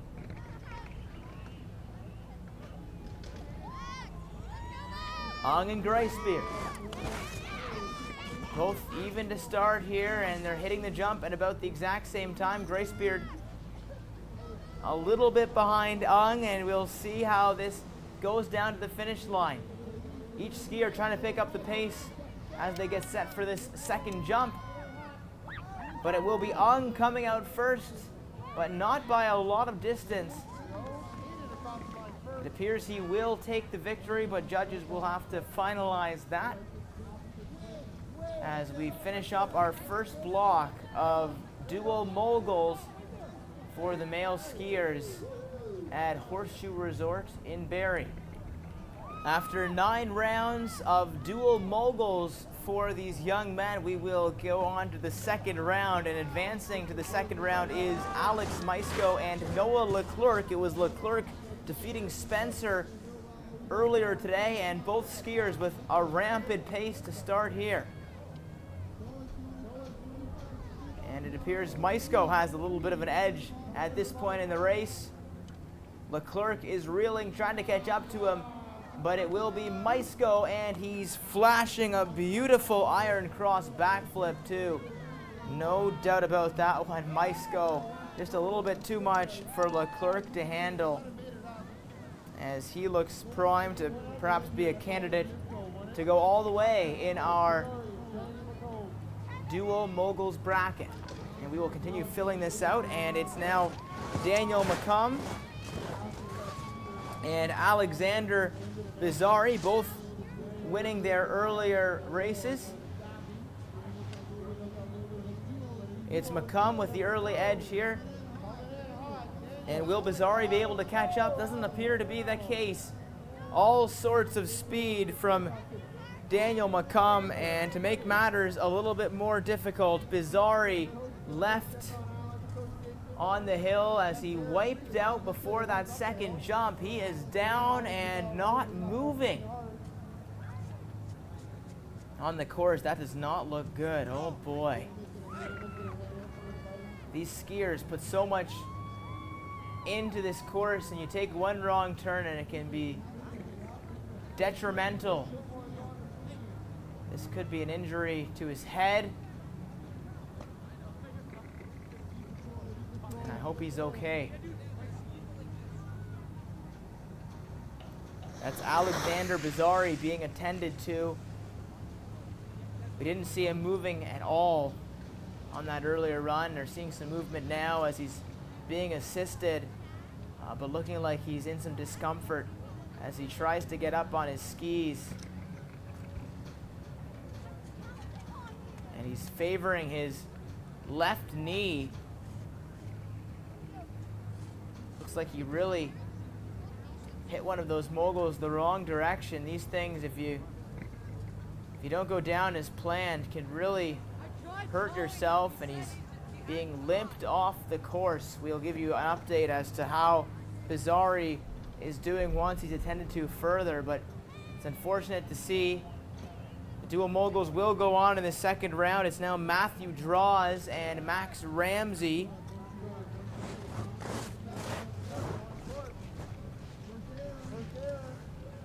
As both skiers looking pretty even so far.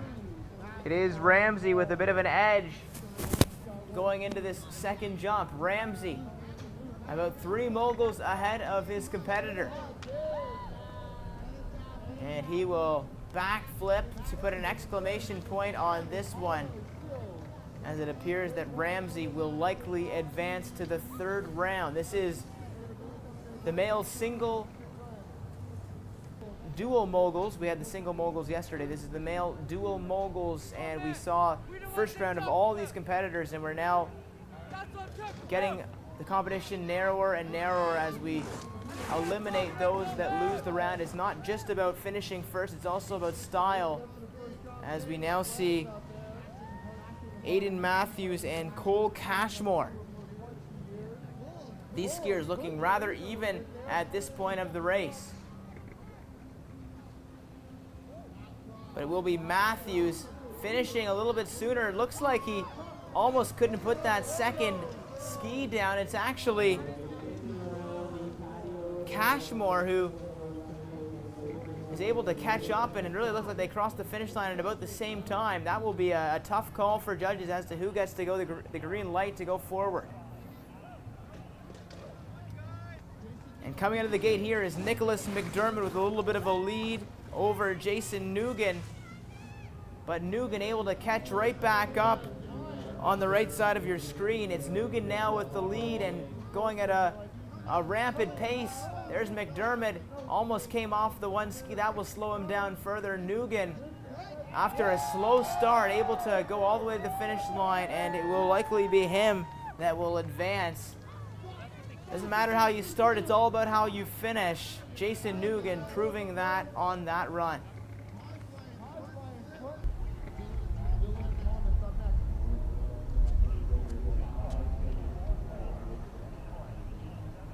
Both of these skiers won their earlier dual moguls. We'll see how they fare against one another. Dylan Clowater and Thomas McDonald. It's Thomas McDonald on the right in the blue with a strong lead, but Clowater really trying to gain as much as he possibly can. Look at how he's making up the speed here on this jump, and he will just about cross the finish line, not too far behind his competitor. A great attempt from Clowater to come back, as that will also be a challenge for judges to discern who goes on to the next round. You've got to love that effort from Clowater trying to get his way back into this race. We saw one Nugan earlier in Jason. It's now Matthew's turn as he will go up against Nathan McNeil.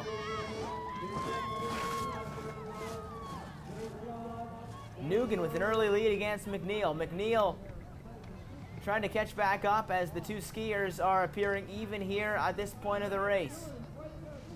Nugan and McNeil dead even. How will they fare on this second jump? And going up, it will be McNeil, who's able to get slightly ahead of Nugan after Nugan had the earlier lead. This is a very close race. Both skiers pleased with what they just did, fist pumping, and again, awesome to see this sportsmanlike conduct displayed here at Horseshoe Resort in Barrie.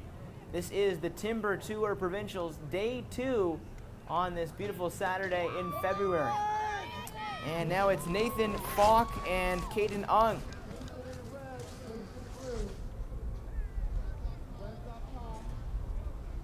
Both skiers spreading like eagles off of the first jump.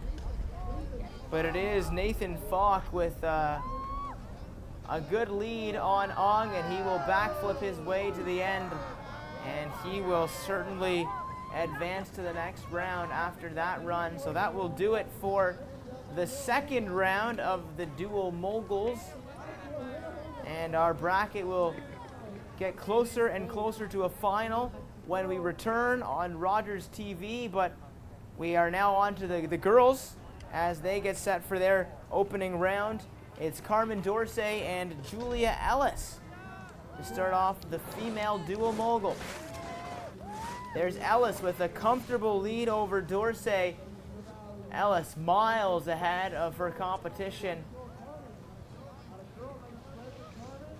And Dorsey, there you're seeing at the top of your screen, not able to recover from that first jump. She is quite a ways back at this point as Ellis will comfortably win this opening matchup.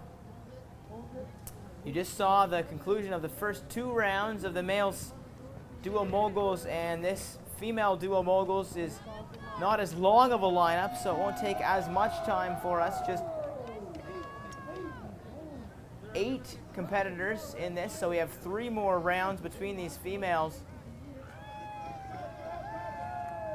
It will be Ava Aubrey and Kai Gwems who should be in a very close dual moguls matchup after they get set. Both did very strong in the single moguls yesterday, and so we're expecting to see a photo finish here. It's Aubrey and Gwems. And there you can see both skiers looking quite even at this point. Gwems and Aubrey. It will be Aubrey with a slight lead, and it looked like Gwems just about wiped out there, but able to get back on her feet, and she's not that far behind. Oh, almost wiping out again. But able to hold on to her composure. Can she catch up over this jump? It appears that she can, as it turns out to be Aubrey crossing the finish line a little bit earlier, and we'll see if that will help her despite those two, what it looked like falls. And now it's the second last of these dual moguls for the females, Danielle Ung and Kennedy Ryan.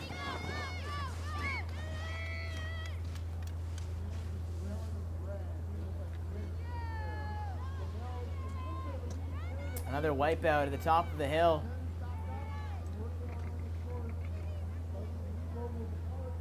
Danielle Ong with a good lead, but Ryan trying to catch up to her after the miscarry. There's Ung, and she will find her way to the finish line.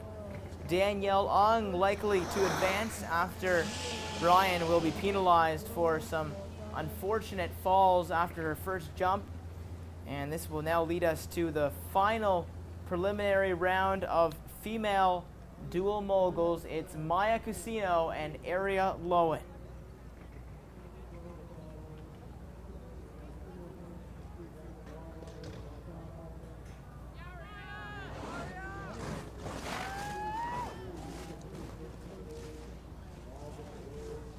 Both skiers going in a good clip over this first jump. And oh, wiping out hard there was Aria Lowen. She looked like she had the lead at that point, but it appears now that Maya Cusino will take this to the next round. Unfortunate, one little mistake can be so costly. It was an even race until this point, but Maya Cusino will take this one, and Aria Lowen, she's got to be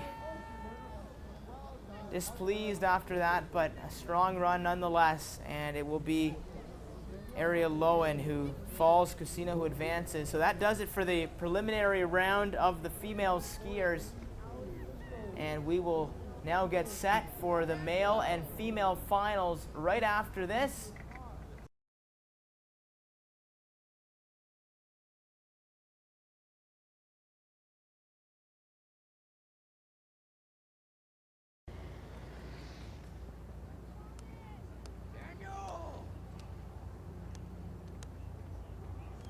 Day 2 of the Timber Tour Provincials at Horseshoe Resort in beautiful Barrie, Ontario. And starting things off, it is a fast-paced race between Alex Maisko and Danielle McComb.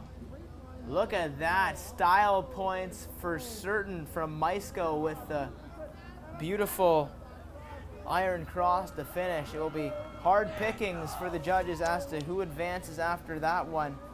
Maisko looked like he finished slightly later than McComb, but opting for some more style points on his final jump. That is the first of 4 quarterfinals. It's now Max Ramsey and Aiden Matthews in the second quarterfinal.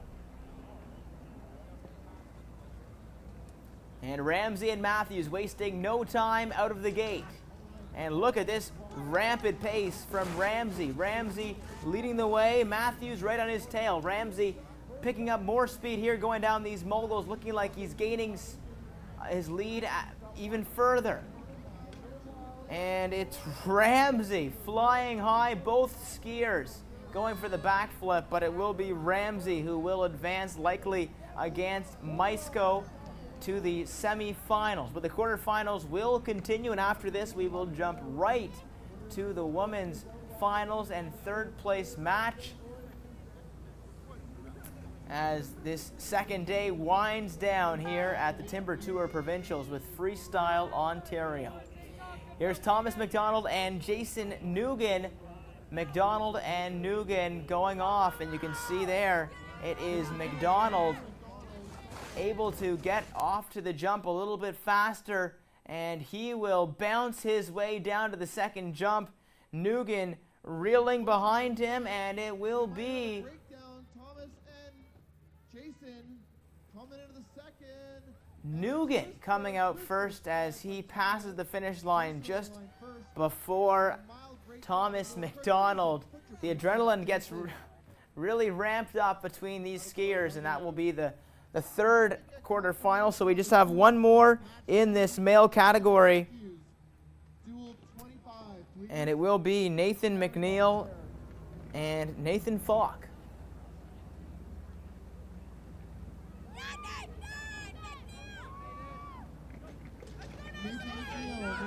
Both skiers putting a lot of weight on their poles, trying to leverage that to their advantage to get as much speed as possible. Looking good. He's got about 1.5 mogul. McNeil with a slight lead at this point. Ripping it up. Nathan back. Oh, but it is Falk who will take it to the finish line. A very close race. Nathan Falk getting the better of McNeil on that one. And we will see how the style points fare, but that will do it for the quarterfinals of the males. It is Nathan Falk, and after just consulting with judges, it will be Nathan Falk advancing to the next round. And we will skip right to the third, fourth place match in the female duo moguls. It's Ava Aubrey and Danielle Ung. Here's Danielle Ung with a slight lead over Aubrey. She's on the left of your screen, but it is Aubrey who gets over the jump sooner. She will do a spread eagle. Aubrey leading Ung as they both get ready for the second and final jump. Aubrey with a good lead over Ung, but Ung trying to propel herself, not cutting awfully hard over those moguls, and it will be Aubrey who crosses the finish line first and is likely to take third place. We will wait for judges to confirm that, but it was these two who both lost in their semifinals Well done, girls. before coming to the consolation, and now we will jump right to the women's finals for the dual moguls between Maya Cusino and Julia Ellis.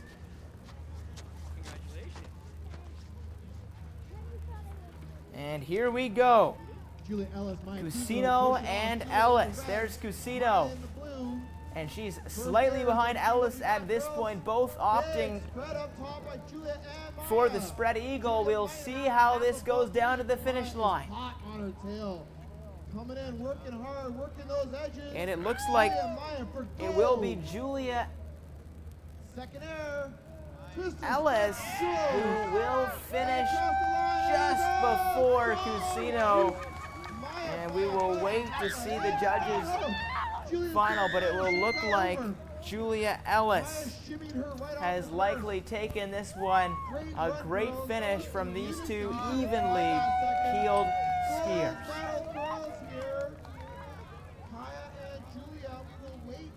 So that will do it for the females. We'll wait for judges to confirm, but it looks like it will be Julia Ellis winning the dual moguls for females. Back to the males course now, and we're on to the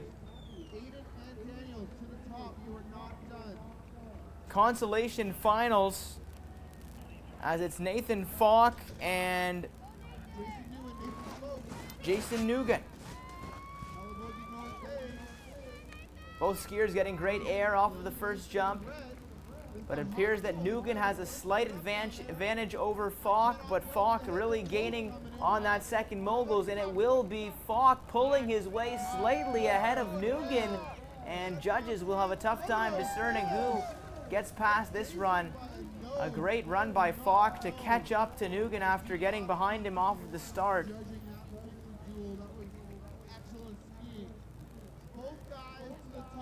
As that is the first semi-final between those two competitors. The winner goes on to the finals, loser to the bronze medal or consolation finals here at the Timber Tour Provincials. And so we will wait for our second semifinal, which will be between these two skiers here, Alex Maisko and Max Ramsey. Now this should be a fast-paced affair. Maisko and Ramsey propelling their way off of the start line, and it looks like it will be Ramsey and Maisko. Both skiers going into the second jump. Ramsey with a slight lead. He will get the cross down. Maisko able to pull ahead there with the style points. But it is Ramsey finishing first. And it will be Ramsey likely going on to the finals. So that will do it for the semifinals between these men's dual moguls. And now we will get you set for all finals in this category. Again, it is a bigger compilation of skiers, so we will get set with the 7th place matchup, and this goes between Aiden Matthews and Nathan McNeil. Both skiers lost in the quarterfinals, but will get a chance to redeem themselves here. It's Nathan McNeil on the left, and he is slightly behind his competitor, Aiden Matthews. It is Aiden Matthews getting to the finish line first, and he pulls off the backflip with the iron cross, almost losing himself on the way down. So it will be McNeil that finishes that race first, but now it's a matter of how much the style points helped Matthews after landing a backflip iron cross. We will get closer and closer to the final for the dual moguls. We're now on to the 5th place matchup, and this goes between Thomas McDonald and Daniel McCum. Daniel McCum getting over that jump slightly sooner, but on his tail is McDonald. It's McDonald and McCum. And that will be Daniel McCum taking this one. So he will be your 5th place winner. And that will now bring us to the consolation final for 3rd place. These were the losers from the semifinals, Alex Maisko and Jason Nugan. Both of these came very close to getting to the finals. We'll see how each of these does here off the start. And it was Maisko getting an early lead on Nugan. Maisko going over the jump. Both of them coming back up as Nugan gaining on Maisko off of these both skiers, really handling these moguls well into the second jump. It's Nugan getting ahead of Maisko now, and Nugan pulls off the backflip double cross. Or sorry, that was Maisko who pulled off the backflip double cross. Nugan getting ahead of him, so it was Nugan crossing the finish line first, and Maisko pulling off the style points. So that will be a tough call for judges as to who gets the victory. But now on to the most important matchup of these males. It is your finals for first place. All of the marbles on the line. Nathan Falk and Max Ramsey. Who will take the victory?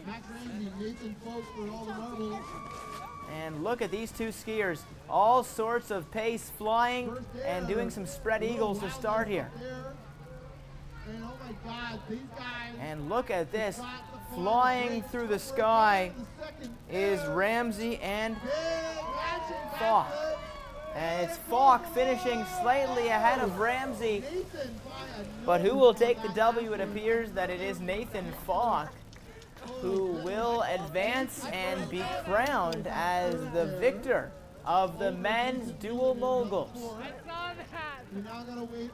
That will do it for the dual moguls here on day 2 of the Timber Tour Provincials Freestyle Ontario. is happy to present this to you, and all the skiers in the men's dual moguls posing for some photos. We will be back tomorrow for slopestyle races, and we'll just await. And most of all the skiers for a great event. Horseshoe Resort putting on an epic day. Thanks for whoever brought the sun.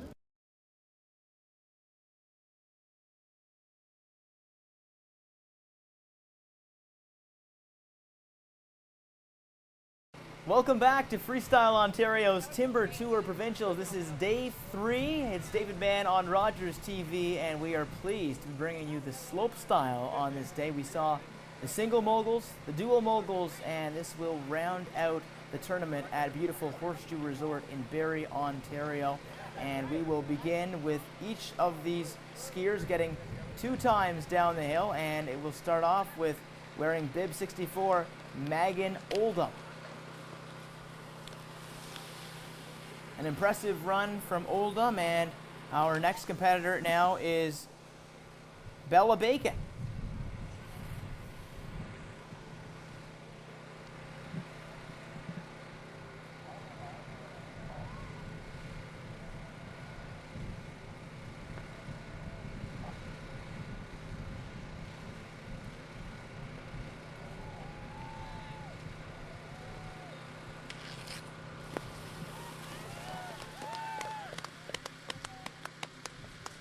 And now sporting 79 is Kaylee Dalkner.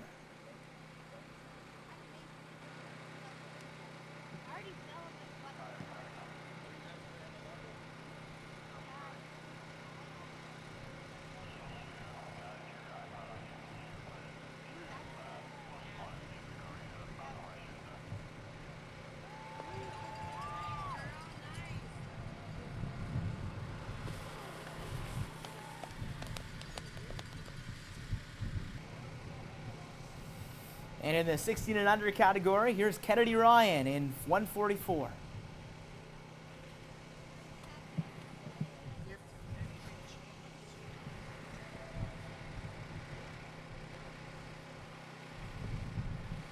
Straight air on that first jump. Straight air on the second one.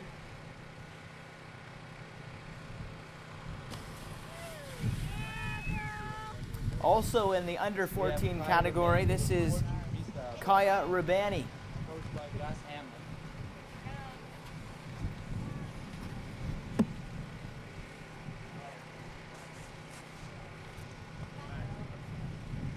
He's got a straight air on the first jump. Coming into the second jump with another straight air. And another straight air off the rail. Wearing bib 30, here's Alyssa Wilmot. A big disaster to forwards on that first trail.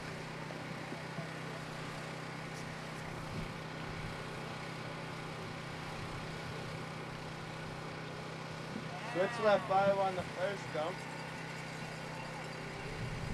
So right 3 on the second. And a nice back 2 on that last trail. And now wearing bib 50, this is Ty Godin.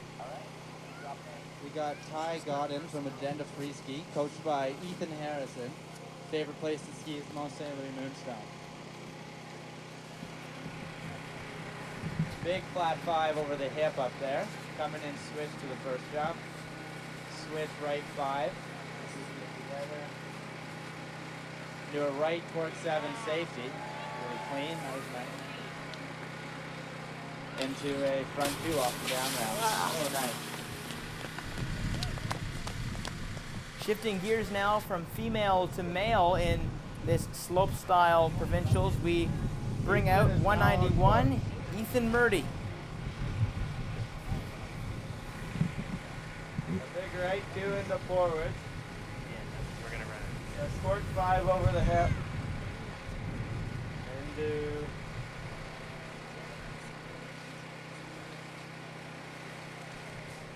lots of washout on the cork 5. So a big right cork 9 on that last jump. Switch two to switch on the last hill. Following him is 134 Curtis Kennedy. Having trouble seeing there, Casey? I don't have a card. This is again the first of 2 runs for each of these slopestyle skiers, and judges will be determining their score, much like in the single moguls, based on these 2 runs. With a left cork 7 to the bottom. Coming into the 2, front swab, front 2. Nice Helen. Nice run for Curtis. He's skiing for agenda. Jack Clute is now So in 143 we have Jack Cluett. covered in switch to that first. Our judges today again are Elliot Carter, Jared Linden, and Gary Golosky. The chief of scoring is Austin Stanton. We appreciate all of your help in making this event possible. Switch to left cork 5. Big 2 onto that last hill. Nice run for Jack. Next up is Trevor Benner in 141. Skiing for NCR. He's close by Mitch Clark. First rail here. The big foul walking about first rail. We'll have to get it on the next one.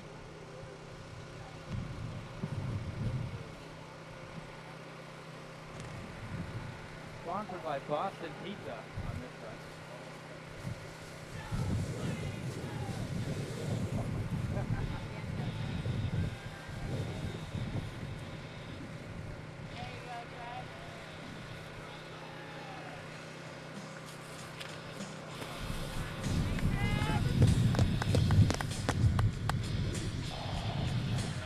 And now making his first run of the day in 159, it's Braden Gripton.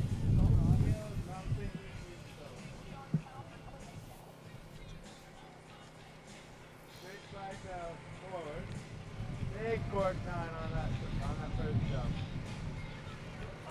Switch 3. Oh, just watch it out in that landing.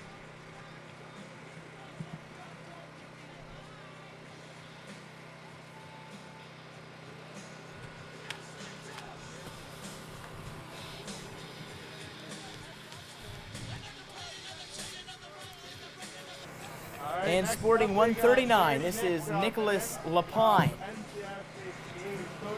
Big net. His home ski house fortune. With a big left feet disaster on that first jump. Underflip into the hip. Big switch left 5, getting that safety grab. Right cork 7 to the bottom. Just touching down. Back swap front 2, also known as Brittany. And here comes 150 on course. Keith Kissman in 150. He's also getting set for his first run of the day. Now. Front 270 out. Switch into the hip with a switch right 360 in. Coming in with a switch left 5. Oh, but he knuckles on that first jump. He'll do it next jump. Oh, and a big front flip on that. Now these slopestyle skiers, this is the run where they get to showcase a lot more of their skill off of all sorts of different jumps. And coming in after Kissman, we have Brian Condrick. Disaster back 270 on that first hill. Big left 5 on the hip. Switch right 5 on that first jump. And a big left cork 7 on that last one. Front swap to switch. Nice. And in the 18 and under category, this is Liam Smith, bib number 38. Big right through the fours on that first jump. Can't really see that second feature.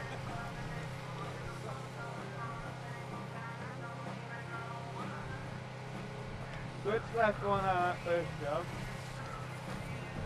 Right corks that front to the bottom.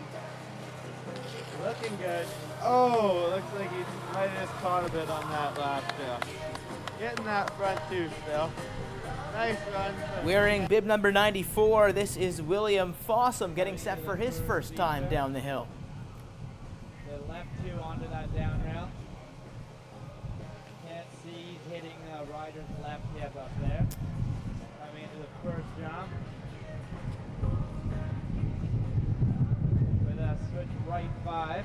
Not going much speed as he wanted on that one. And a left fork 9-1. Looking good. Oh, he's got an edge in that slot. Pretty soft today, so it's going to have pretty good landings to hold it together to keep it in the next feature.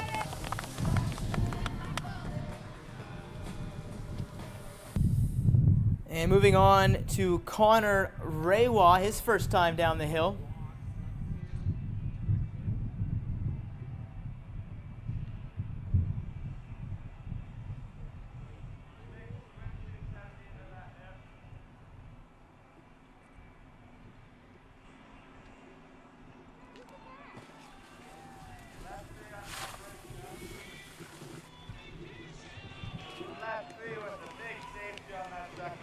Coming into that tube.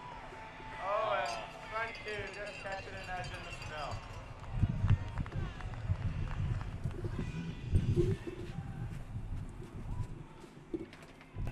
And sporting the 55 bib is Kyle Mattis. Fourth now with a left 270 into that down rail. Nice and clean.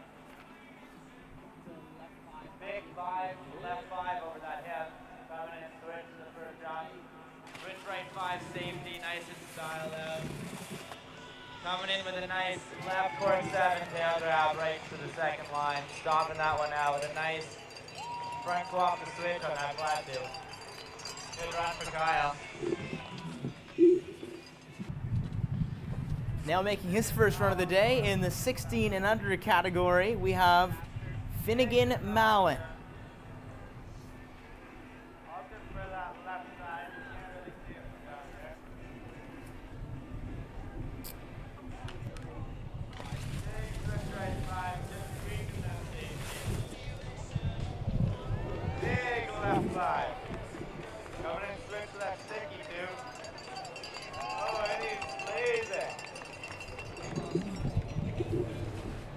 And getting ready to see what he can handle, it's Spencer McLean in 136.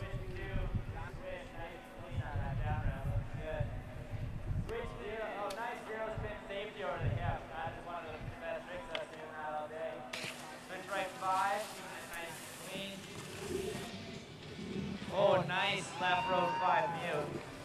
Real good. Coming into this down tube with a nice switch lift and switch. Nice stylish run from Spencer. Looking really good out there.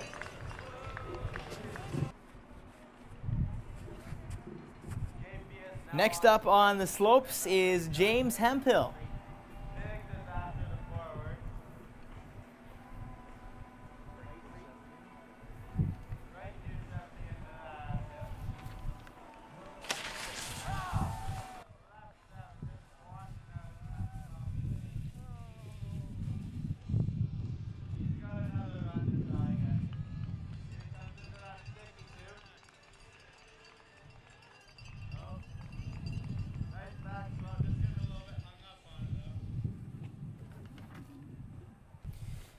Now getting his first taste of this course in the slopestyle, we have Conrad Culligan in 195.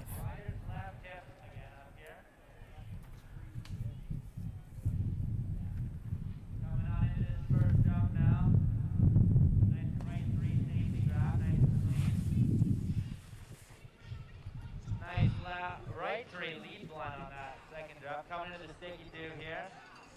Nice front 2 out.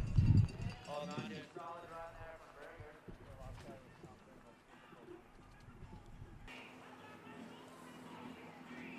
From Culligan to Edwards, this is Sasha Edwards wearing bib 198.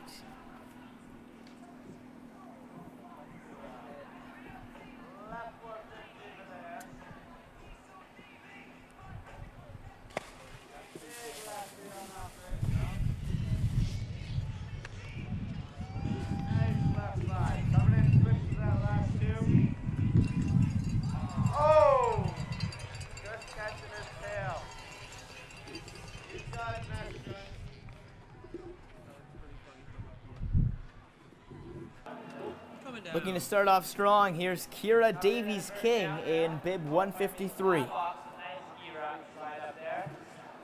Coming into the nice right 270 into that rider's right hip. Coming into this first jump. He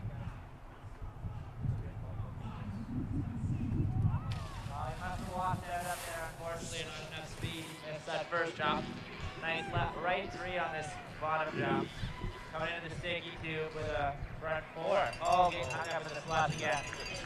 Pretty soft out there, so you're going to have to bang your tricks out pretty clean today, or you might get hung up in all that slot.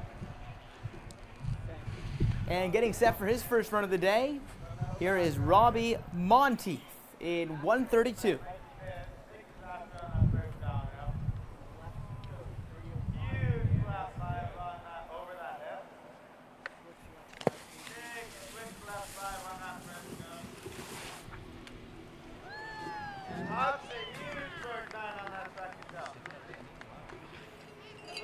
A part of the 16 and under category, we will go to Tyler Koch at 175.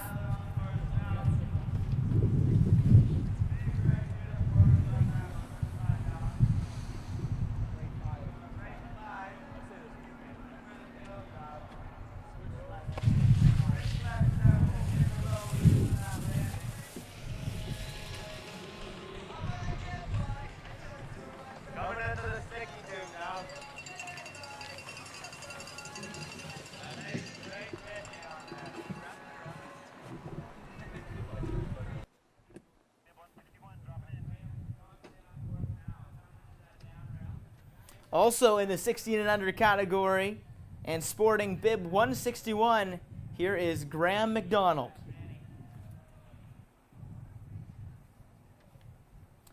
Again, these skiers will have 2 runs in the slopestyle course. Judges will be grading them on various components to determine who will come out on top of this slopestyle competition as part of the Timber Tour Provincials.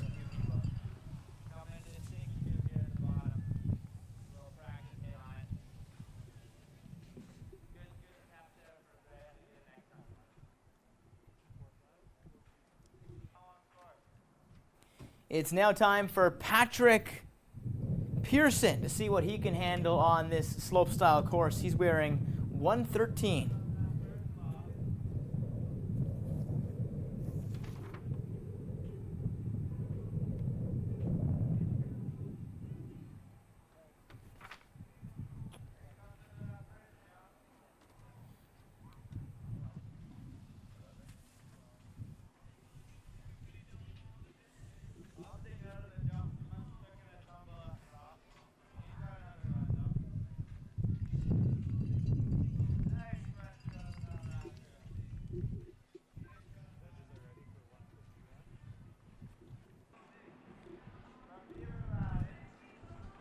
And now you see in 151, Luke Callahan getting ready for his opening slopestyle ski.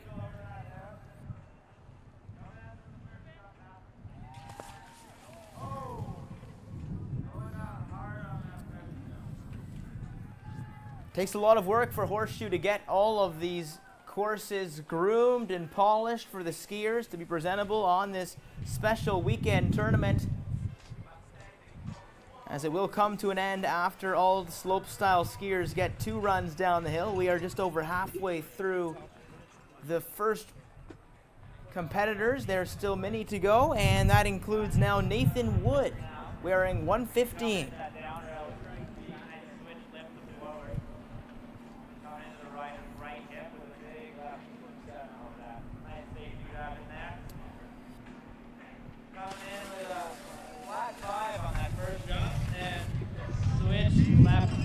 Safety grab on that third feature. Nice, good speed on this course. Coming into the sticky too with a back swap and forward. Nice run there for Nathan.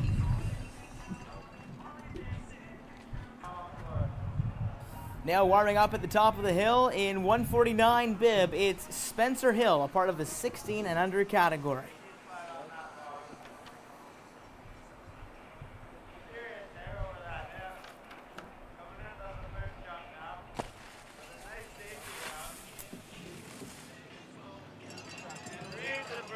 jump shot is going right to the third line. And a nice grind on that last rail. Solid run for Mr. Hill. Also in the popular 16 and under category, this is Rowan Smith wearing 101. Forward.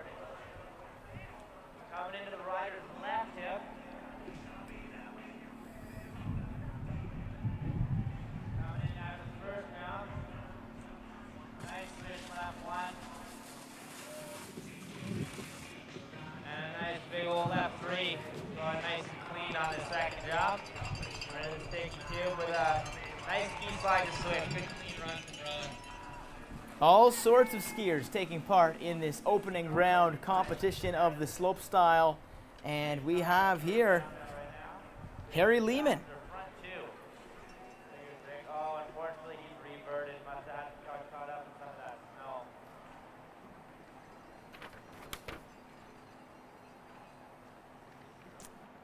Coming in with a big switch right one on that first jump.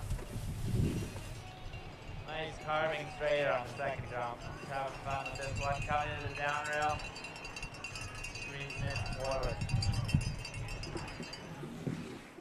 Fortunate situation there. We'll see what tricks David Pellegrini has up his sleeve as he wears 167.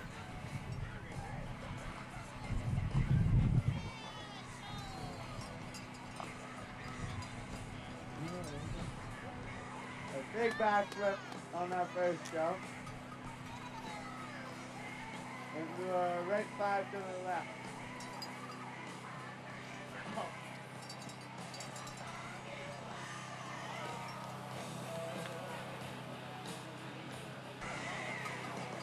Charlie Pelletier is on deck wearing Big old 82. 50-50 on that.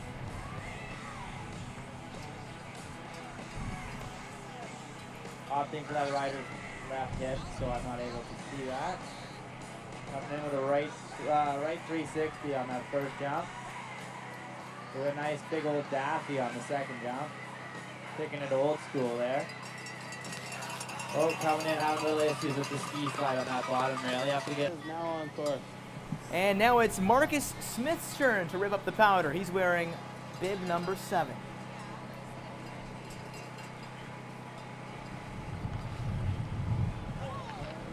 Big left 360 on that first one.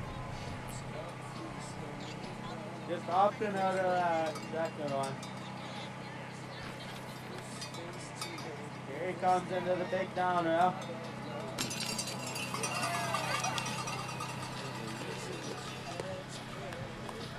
We got Gordo dropping in here now. Braden Looks like he's Weiss coming will into take that his first, turn down the trail slopes. with a He's big wearing fast on that 163. down. Coming in with a big left three, pardon me, over that hip on the rider's right. Followed by a nice big left 7. Oh, he's washed out in the landing there, unfortunately. Have to throw that run away and go for it again on the next one.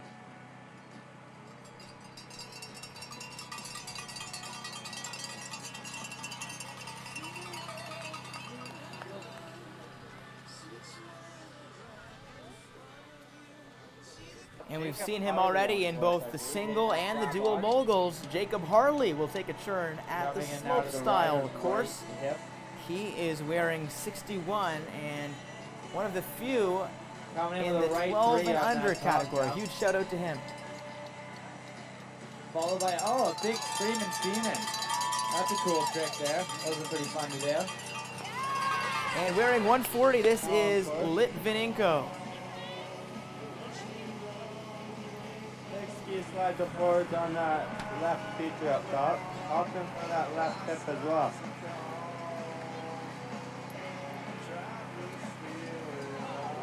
Huge left 720 off that first jump. A big left 3 on that second one. Coming in this last feature with a nice straight grind.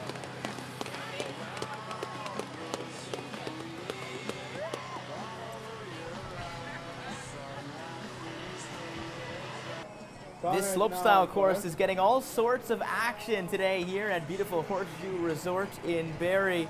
And it's Connor Selby's turn to tear it up, also in the 12 and under category.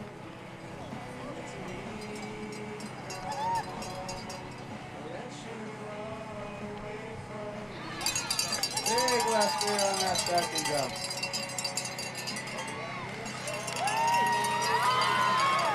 Stomping the back 2 out. That's a great run for Connor.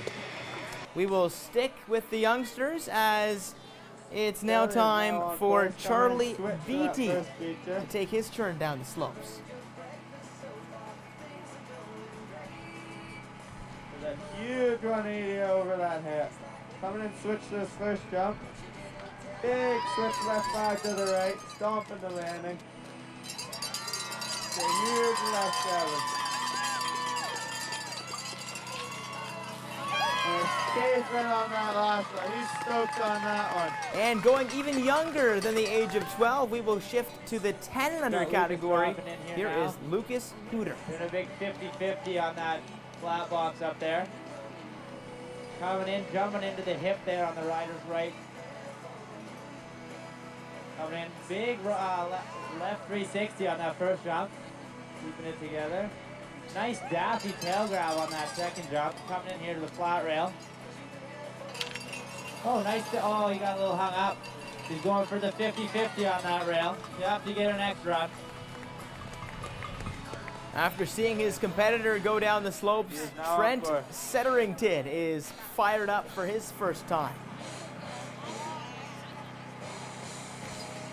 2 out of that first box.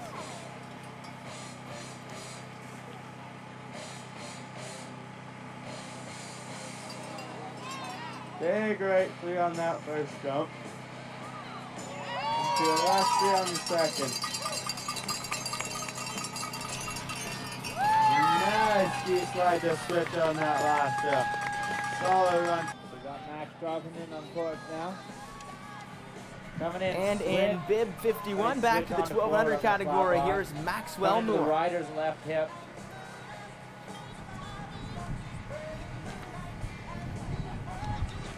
Coming in with a big left 3 on that top jump up there, keeping it together. Followed by a right 3 on that bottom jump. Nice and clean. Coming to this sticky 2. Nice ski 5 to switch. Clean run there for Max. He's on course now. Coming to The that third down last rail is a competitor big for his disaster opening back run. two. This Nice and is clean. Thomas Coming McEwen. into the rider's right hip with a big left 5. Coming in with a switch right 5 on that first jump. Pretty solid stuff. Nice big left 7 on that bottom jump. Really smooth. Coming into this bottom 2. Nice back swap to forward. Good run there for Thomas.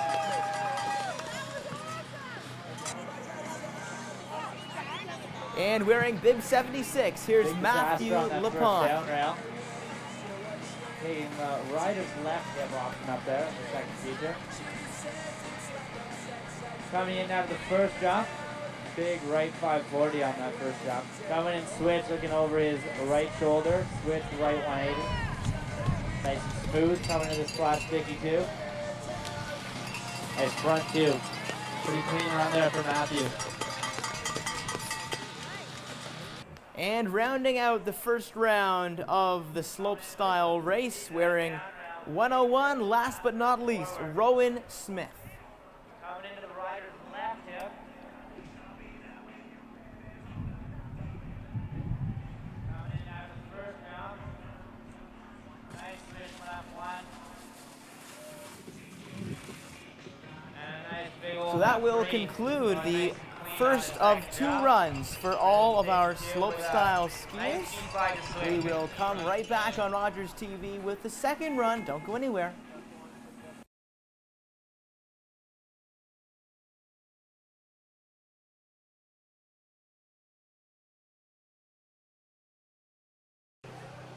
Welcome back to the Timber Tour Provincials. This is the third and final day with Freestyle Ontario and Horseshoe Resort. It's a beautiful Sunday. The Olympics have now wrapped up at Pyeongchang. A great showing by Team Canada. And how about these aspiring Olympians here in Ontario? We are on to the second and final run in the slopestyle. This will round out our day of coverage, and it will wrap up the weekend for all of these youngsters. Getting set for her second run to begin things off today, we have Megan Oldham. Oldham is in the 18 and under category, and again, judges will be scoring each skier based on 2 runs. All of them so far have had the opportunity to do their first one, which you just saw prior to this, and now they will get a chance to redeem themselves or solidify their standing based on their runs here. Now in the 14 and under category, sticking with the females, here's Bella Bacon. Good run overall, though. Oh, 2 into this down tube. Nice.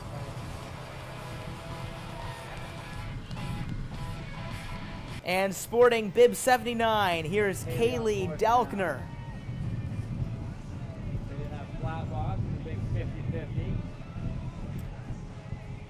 Hitting rider's left hip. Looks like a hit jumping into the training. Out into the first jump. Big spread eagle on that first jump. A big straight air on that second jump. Coming into this flat tube. And jumping right beside it. Nice run, nice run. In the 14 and under category and wearing 26, this is Kaya Rabani. Big 50-50 on that first rail. Oh, she got hung up. She took a bit of a tumble up there. Looks like she's okay though. Gonna continue on her run, going into the rider's left hip.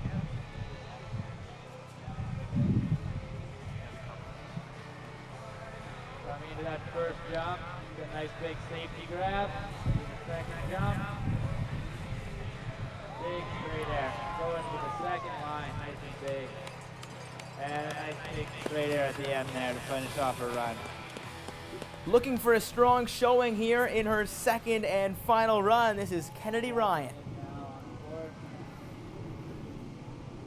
Hit that flat box. Nice and slide on that. Coming into that hip. Taking rider's left again, so I can't see unfortunately. Coming in, big straight air on that first jump. Keeping it nice and good, good speed.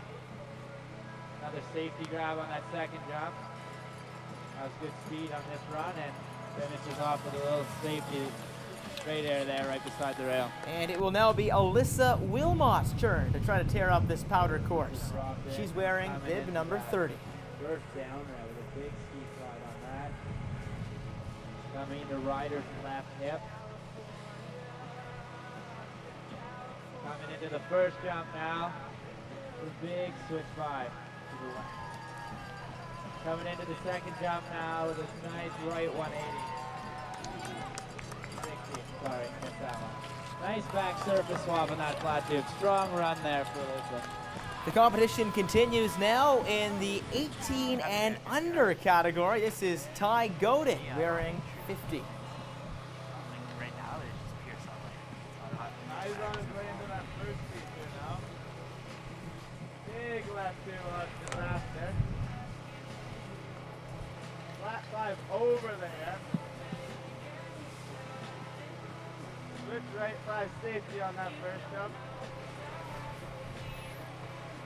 Left cork 7 with the safety grab. Oh, just washing out in that spot. We'll now Nice. shift gears to the Super guys and the first male skier to do his second run down. It is Ethan Murdy. Now on course. we should have enough Big right two to battery for disaster sure on for that this. first rail. Big cork 5 safety on Keep that track hip. on that 70% top four. I'm at 70 as well. Which leads The you spare to discs the are in the left. bag. Right cork 9 to the bottom, just holding on to it. Switch on. Front 4 on that last jump. Also Great in the run 18 for and under Ethan. category, this is Curtis Kennedy. Curtis is now on course. A big left 2 disaster on that first feature. Up in front of the left tip there. Coming in, switch to that jump. Switch left 5 mute. Left cork 7 on that second jump.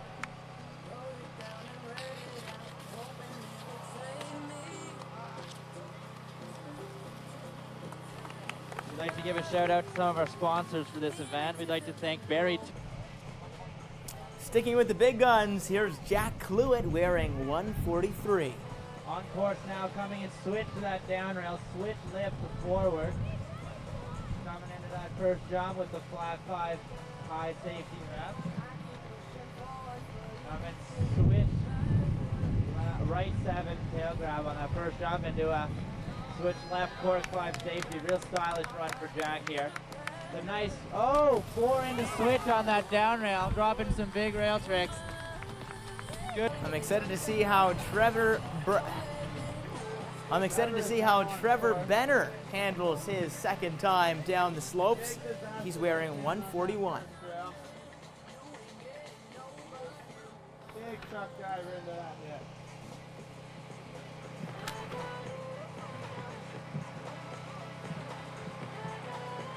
Switch left 5, taking it to 7.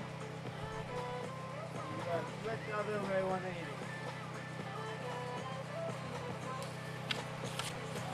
And a big front surface swap to switch. Nice run for Boodles there. We're getting towards the end of our 18 and under male category. This is Braden Gripton in 159. Yeah, we got Braden coming in with a big disaster on that first rail. I'm seeing some big tricks over the hip. Yeah, we got a cork 9 knee grab over that hip, looking nice and clean. Coming in, switch right 5 on that first, switch right 3, pardon me, on that first jump. Into a switch right 5 on that second jump, holding it together. Nice lip on to switch on that flat tube. Good run there for Braden. Coming in on course now. Coming into that down rail. Nicholas Lapine will now have an opportunity Nice to left carve two on up the this forward. course for his Nice second clean. time down the slopestyle course. Nice underflip into the hip. One of the only riders I've seen doing that trick. Coming in with a switch left 5 on that first jump. I'm having a bit of issues with speed. And a nice right 7 on that second jump. Nice and clean. Coming into this flat tube with a nice Britney. Oh, got his edge on that one. Today, with it being so warm, the snow's not going to be very forgiving for those shuffles. Here comes Keith Kissman and 150. Big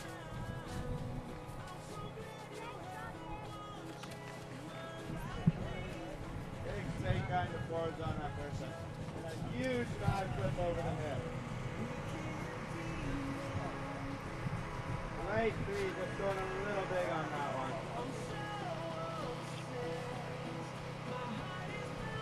Just losing the skin that clutch for landing.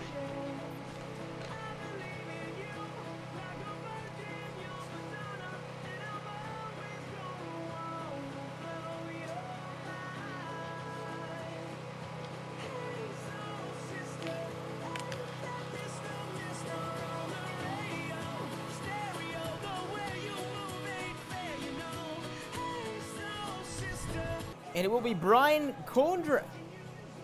And it will be Brian Kondrick showing off what he can do on the course in 137.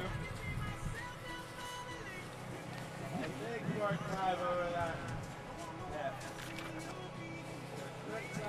Switch right 5, sorry. Left cork 7, reaching for that nose job. Oh, just getting hung up on that flat bar. Liam Smith now is on deck and ready to go down the slopes at bib number 38. Can't see what he did on that hip, but he opted for the left side. Coming in, switch on that, switch left on that first jump. A big right 3 on the second. 50-50, right 180 out. Great run for a big. And here comes William Fossum wearing 94. Nice left 2 into forward, locking into that rail. Opting for that rider's left hip, so unfortunately I cannot see what he's doing on that. Coming in with that switch right 5 knee grab, nice and clean. Coming in with that left cork 9 blunt. Holding it together, nice and clean, coming into this flat two. Switch on front two, losing a shoe, but riding away from it. Nice run for Will. We will now shift down to the 16 and under category, and we are going to begin that with Harry Lehman and his second run down the hill.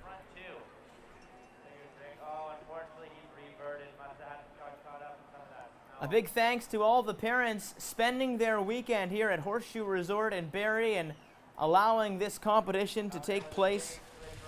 It's been a great time for all of our spectators, really enjoying these aspiring skiers from far and wide across this province.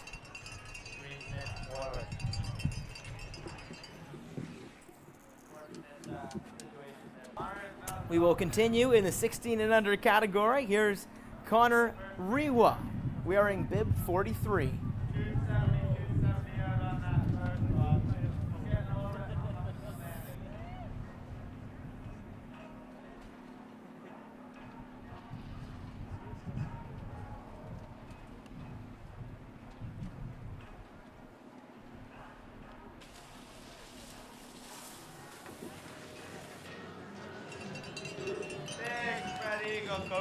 On that first, on that second jump.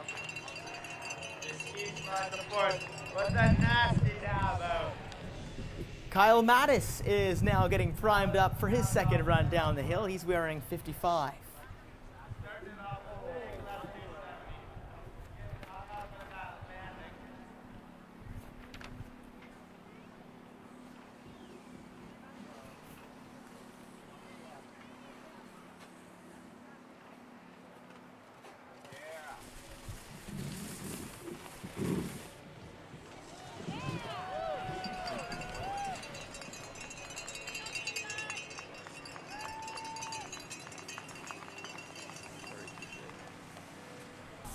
And sporting jersey 199, that is Finnegan Mallon.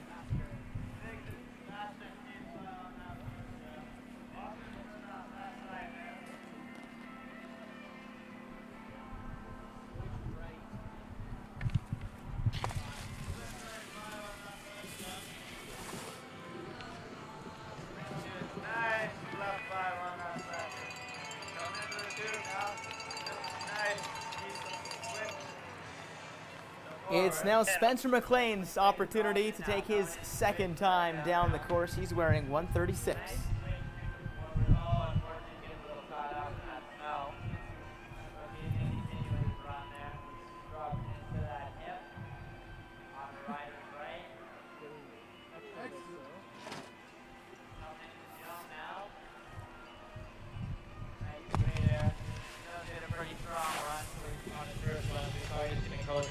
Second one, nice double nose grab. Coming into down rail.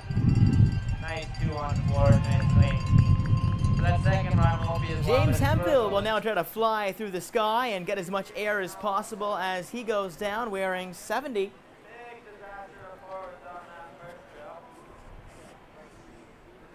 How do you 270 on that hip?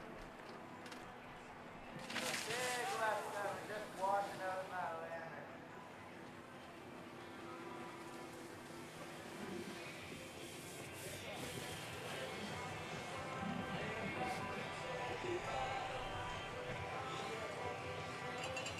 Next up, we're going to have Conrad Culligan, nicknamed Burger, riding the Horse Freestyle, coached by Gus Hamlin.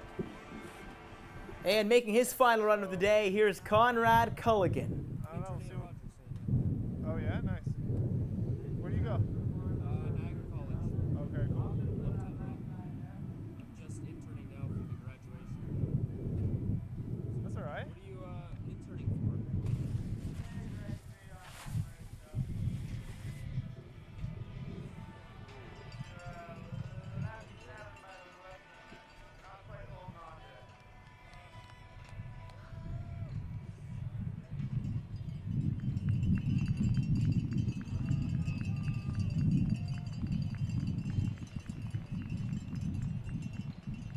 Broadcasting is radio, television, film. Well, that makes sense, doesn't it? Yeah. Drop it in. Sasha Edwards will wait for the okay from the top of the hill as he makes his way down the slopestyle course. I was just curious if there's like a particular, like if you want to go to like the freaking Jays games all the time or whatever.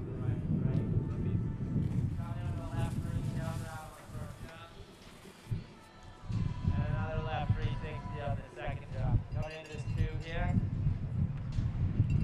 Nice ski slide forward. Good run. And also sticking with the 16 and under male category and wearing bib 153, here's Kira Davies-King.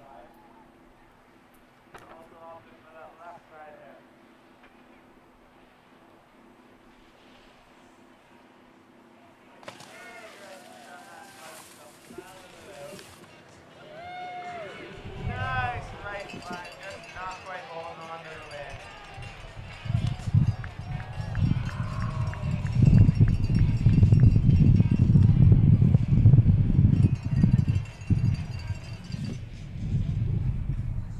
And after a pretty strong first showing, it will be Robbie Monteith's time to see if he has anything left in the tank.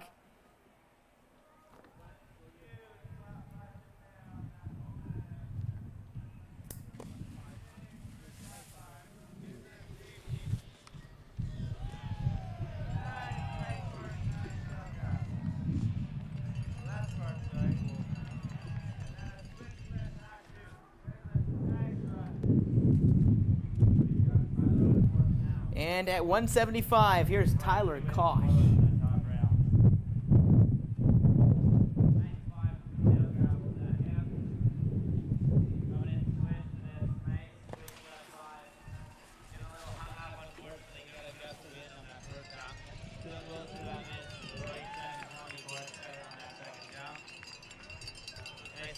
Front two on this bottom two.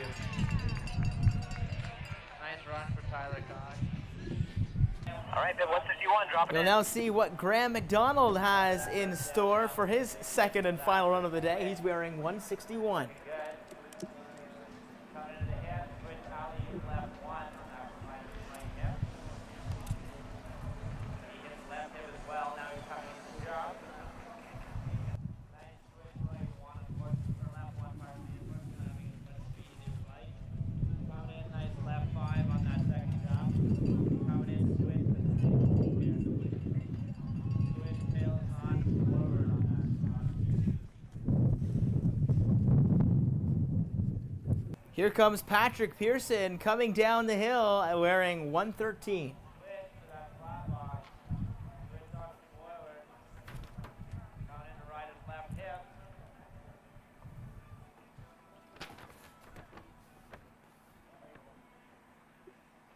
Coming into the third jump here. Unfortunately, haven't been able to speed like a lot of riders today. Coming in with that right 360 on the second jump. Trying to just take the down here. And nice front flop switch. Nice and clean on that flat dude. Good run. It is Luke Callahan's turn to make his final run of the day.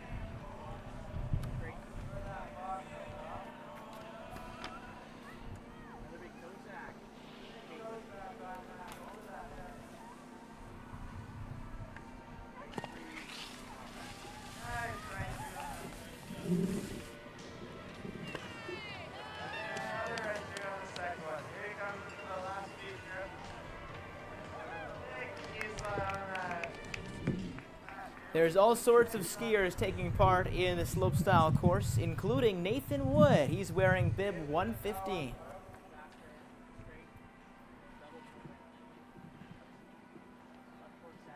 Huge left fork 7 safety on that first hip. Right, left five. Switch to this last jump. And a big switch slide, getting a little bit forced on that one. Nice back swap to forwards on that last two. Very strong underneath. And Spencer Hill will look to redeem his second run. He's wearing 149.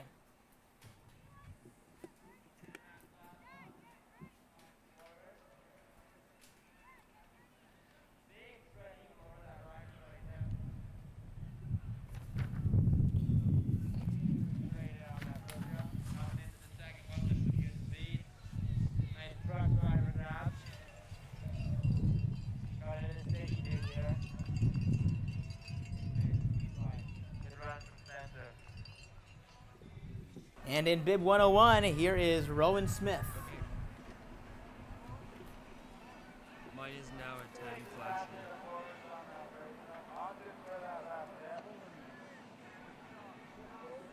on. That was a left one.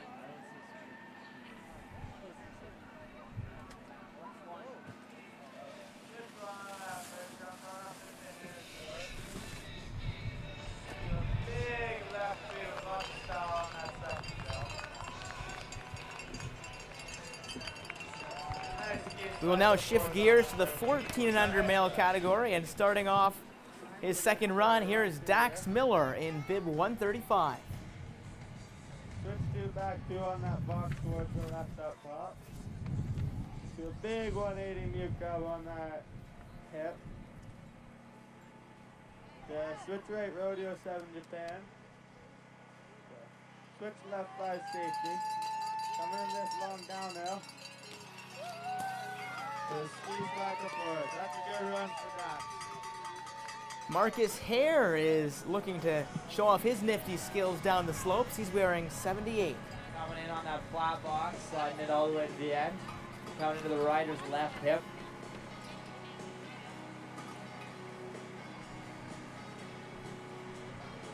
Big left 360, landing a little back seat, unfortunately. Nice left 5. Oh, losing his shoe, unfortunately. Oh, that's too bad. The way she goes sometimes, unfortunately.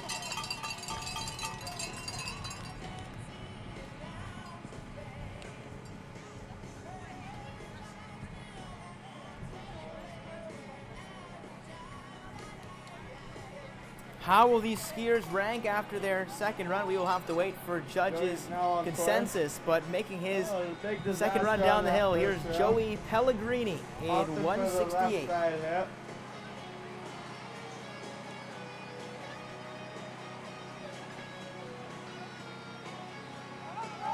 A huge backflip on that first jump. To the left 7.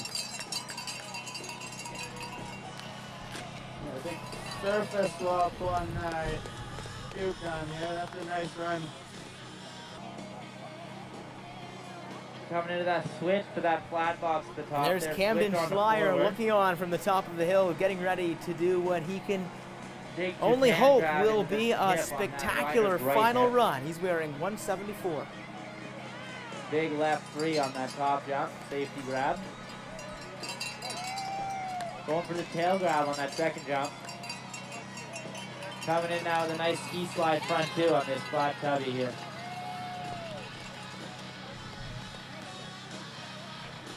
And here comes Grant Culligan wearing bib 72. Big disaster on that top down rail. Taking some speed for that left 180 into the rider's right hip.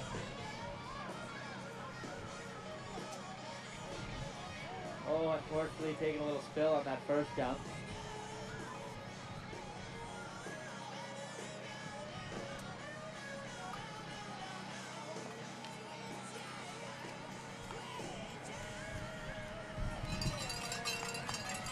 Big lip onto forward on this bottom rail down here at the bottom.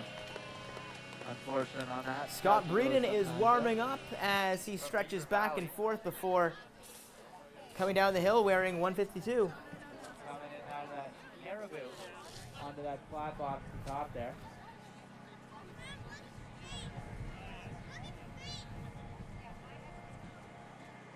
Coming in now to this first jump.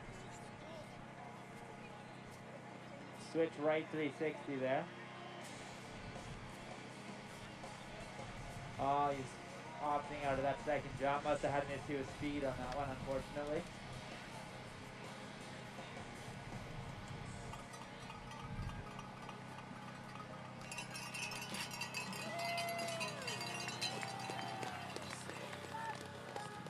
Ryan Clark will try to finish strong in the day as he goes for his second run down the slopestyle course. Right in that box. Hitting his hip now. Big tail grab to the rider's right hip. Coming in now. 50 spread on that first jump. Throwing it old school. Double daffy. He's just flying down this course here. No shirt on, big old 50-50, just having a good time. Little nose butters reaction, almost taking out some goals. And we're getting to the end of the 14 and under category. David Pellegrini will be one of the final competitors. He's wearing bib 167. Cruising into that rider's left hip up there.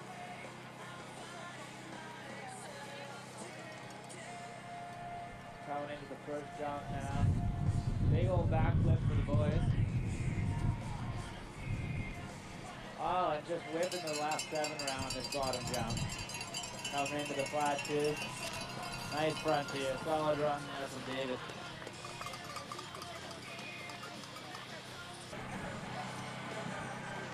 Coming in out of that flat box. Charlie Pelletier is in Coming 82, into that rider's and left hip. he will have his final time down the slopes. Coming in out of the first jump. Big right 360. Oh, unfortunately he's washed out on that landing. That's too bad on that one, unfortunately. Just the way she goes sometimes.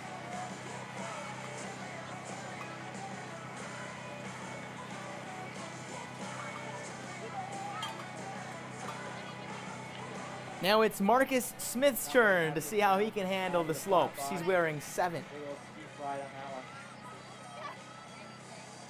Coming into the rider's left hip. Big left and switch left 180. Big straight air here on the second jump. Coming in out of the flat 2. Big 50-50. Solid run there. By Kale from the peak. And sticking with the Slopestyles course, here is Graydon Weiss. 50-50 on that flat box. Big left 3 over the rider's right hip. Big left 5 on that first jump, taking it all the way to the bottom. Big switch right 1 on that second jump. Coming to the flat 2. Nice front swap to switch. This course is certainly getting lots of use today at Horseshoe Resort in Barrie. It's a big help to have a course like this, to have all of these skiers run down, and as we move to the 12 and under category, starting us off will be Jacob Harley. Big right 3 on that first jump, coming into second. And the screaming team is big dive to forward.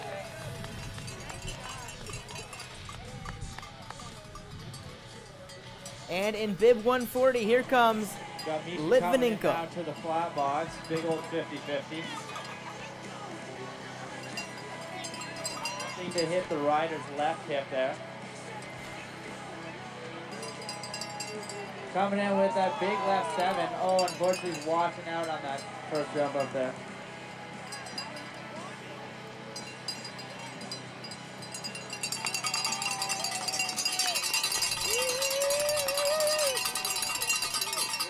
Bib 10 up. Connor Selby will now try to get nice and low as he exploits into this course. He's wearing Connor bib number Selby. 10.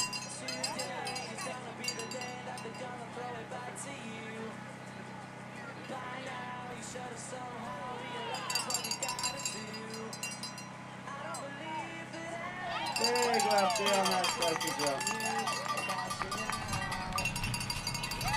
Woo! An awesome front 2 out of that last jump.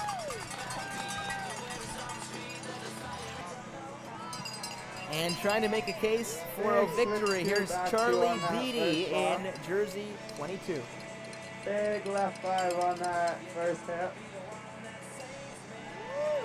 Switch right 5 on the first jump. Big left 7 on the second. Nice front swap to switch on that last one. There's another awesome one.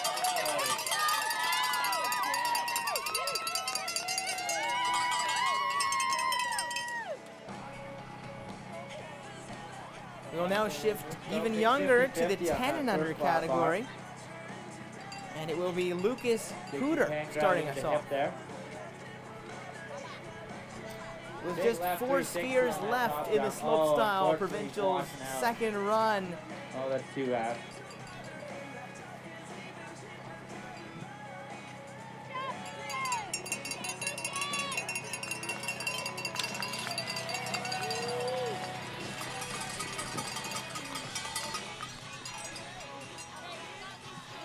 and the free-ski coach. Here by comes Sandy Vogel. Trent Setterington. He hits the flat box up there. The back service walk, big tranny into that hip on the rider's right. A nice big spray there up there on the first jump. Big old left 3 on this bottom jump. A nice ski slide to switch in the bottom too.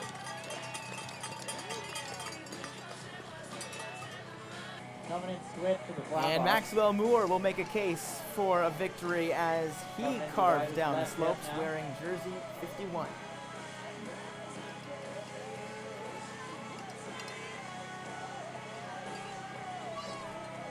Taking the first jump, coming into the second jump.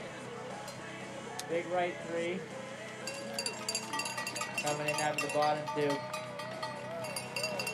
Nice front 2. Oh, unfortunately getting a bit hung up in the flush.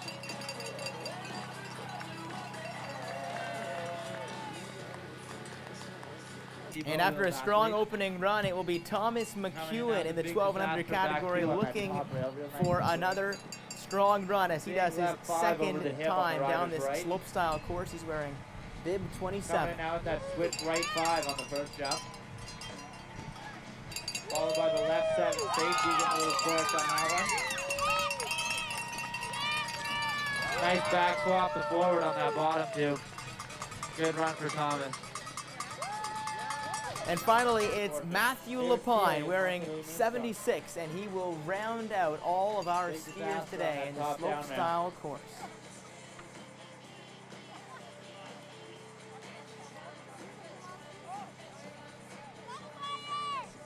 Coming with that right 5 on the top jump.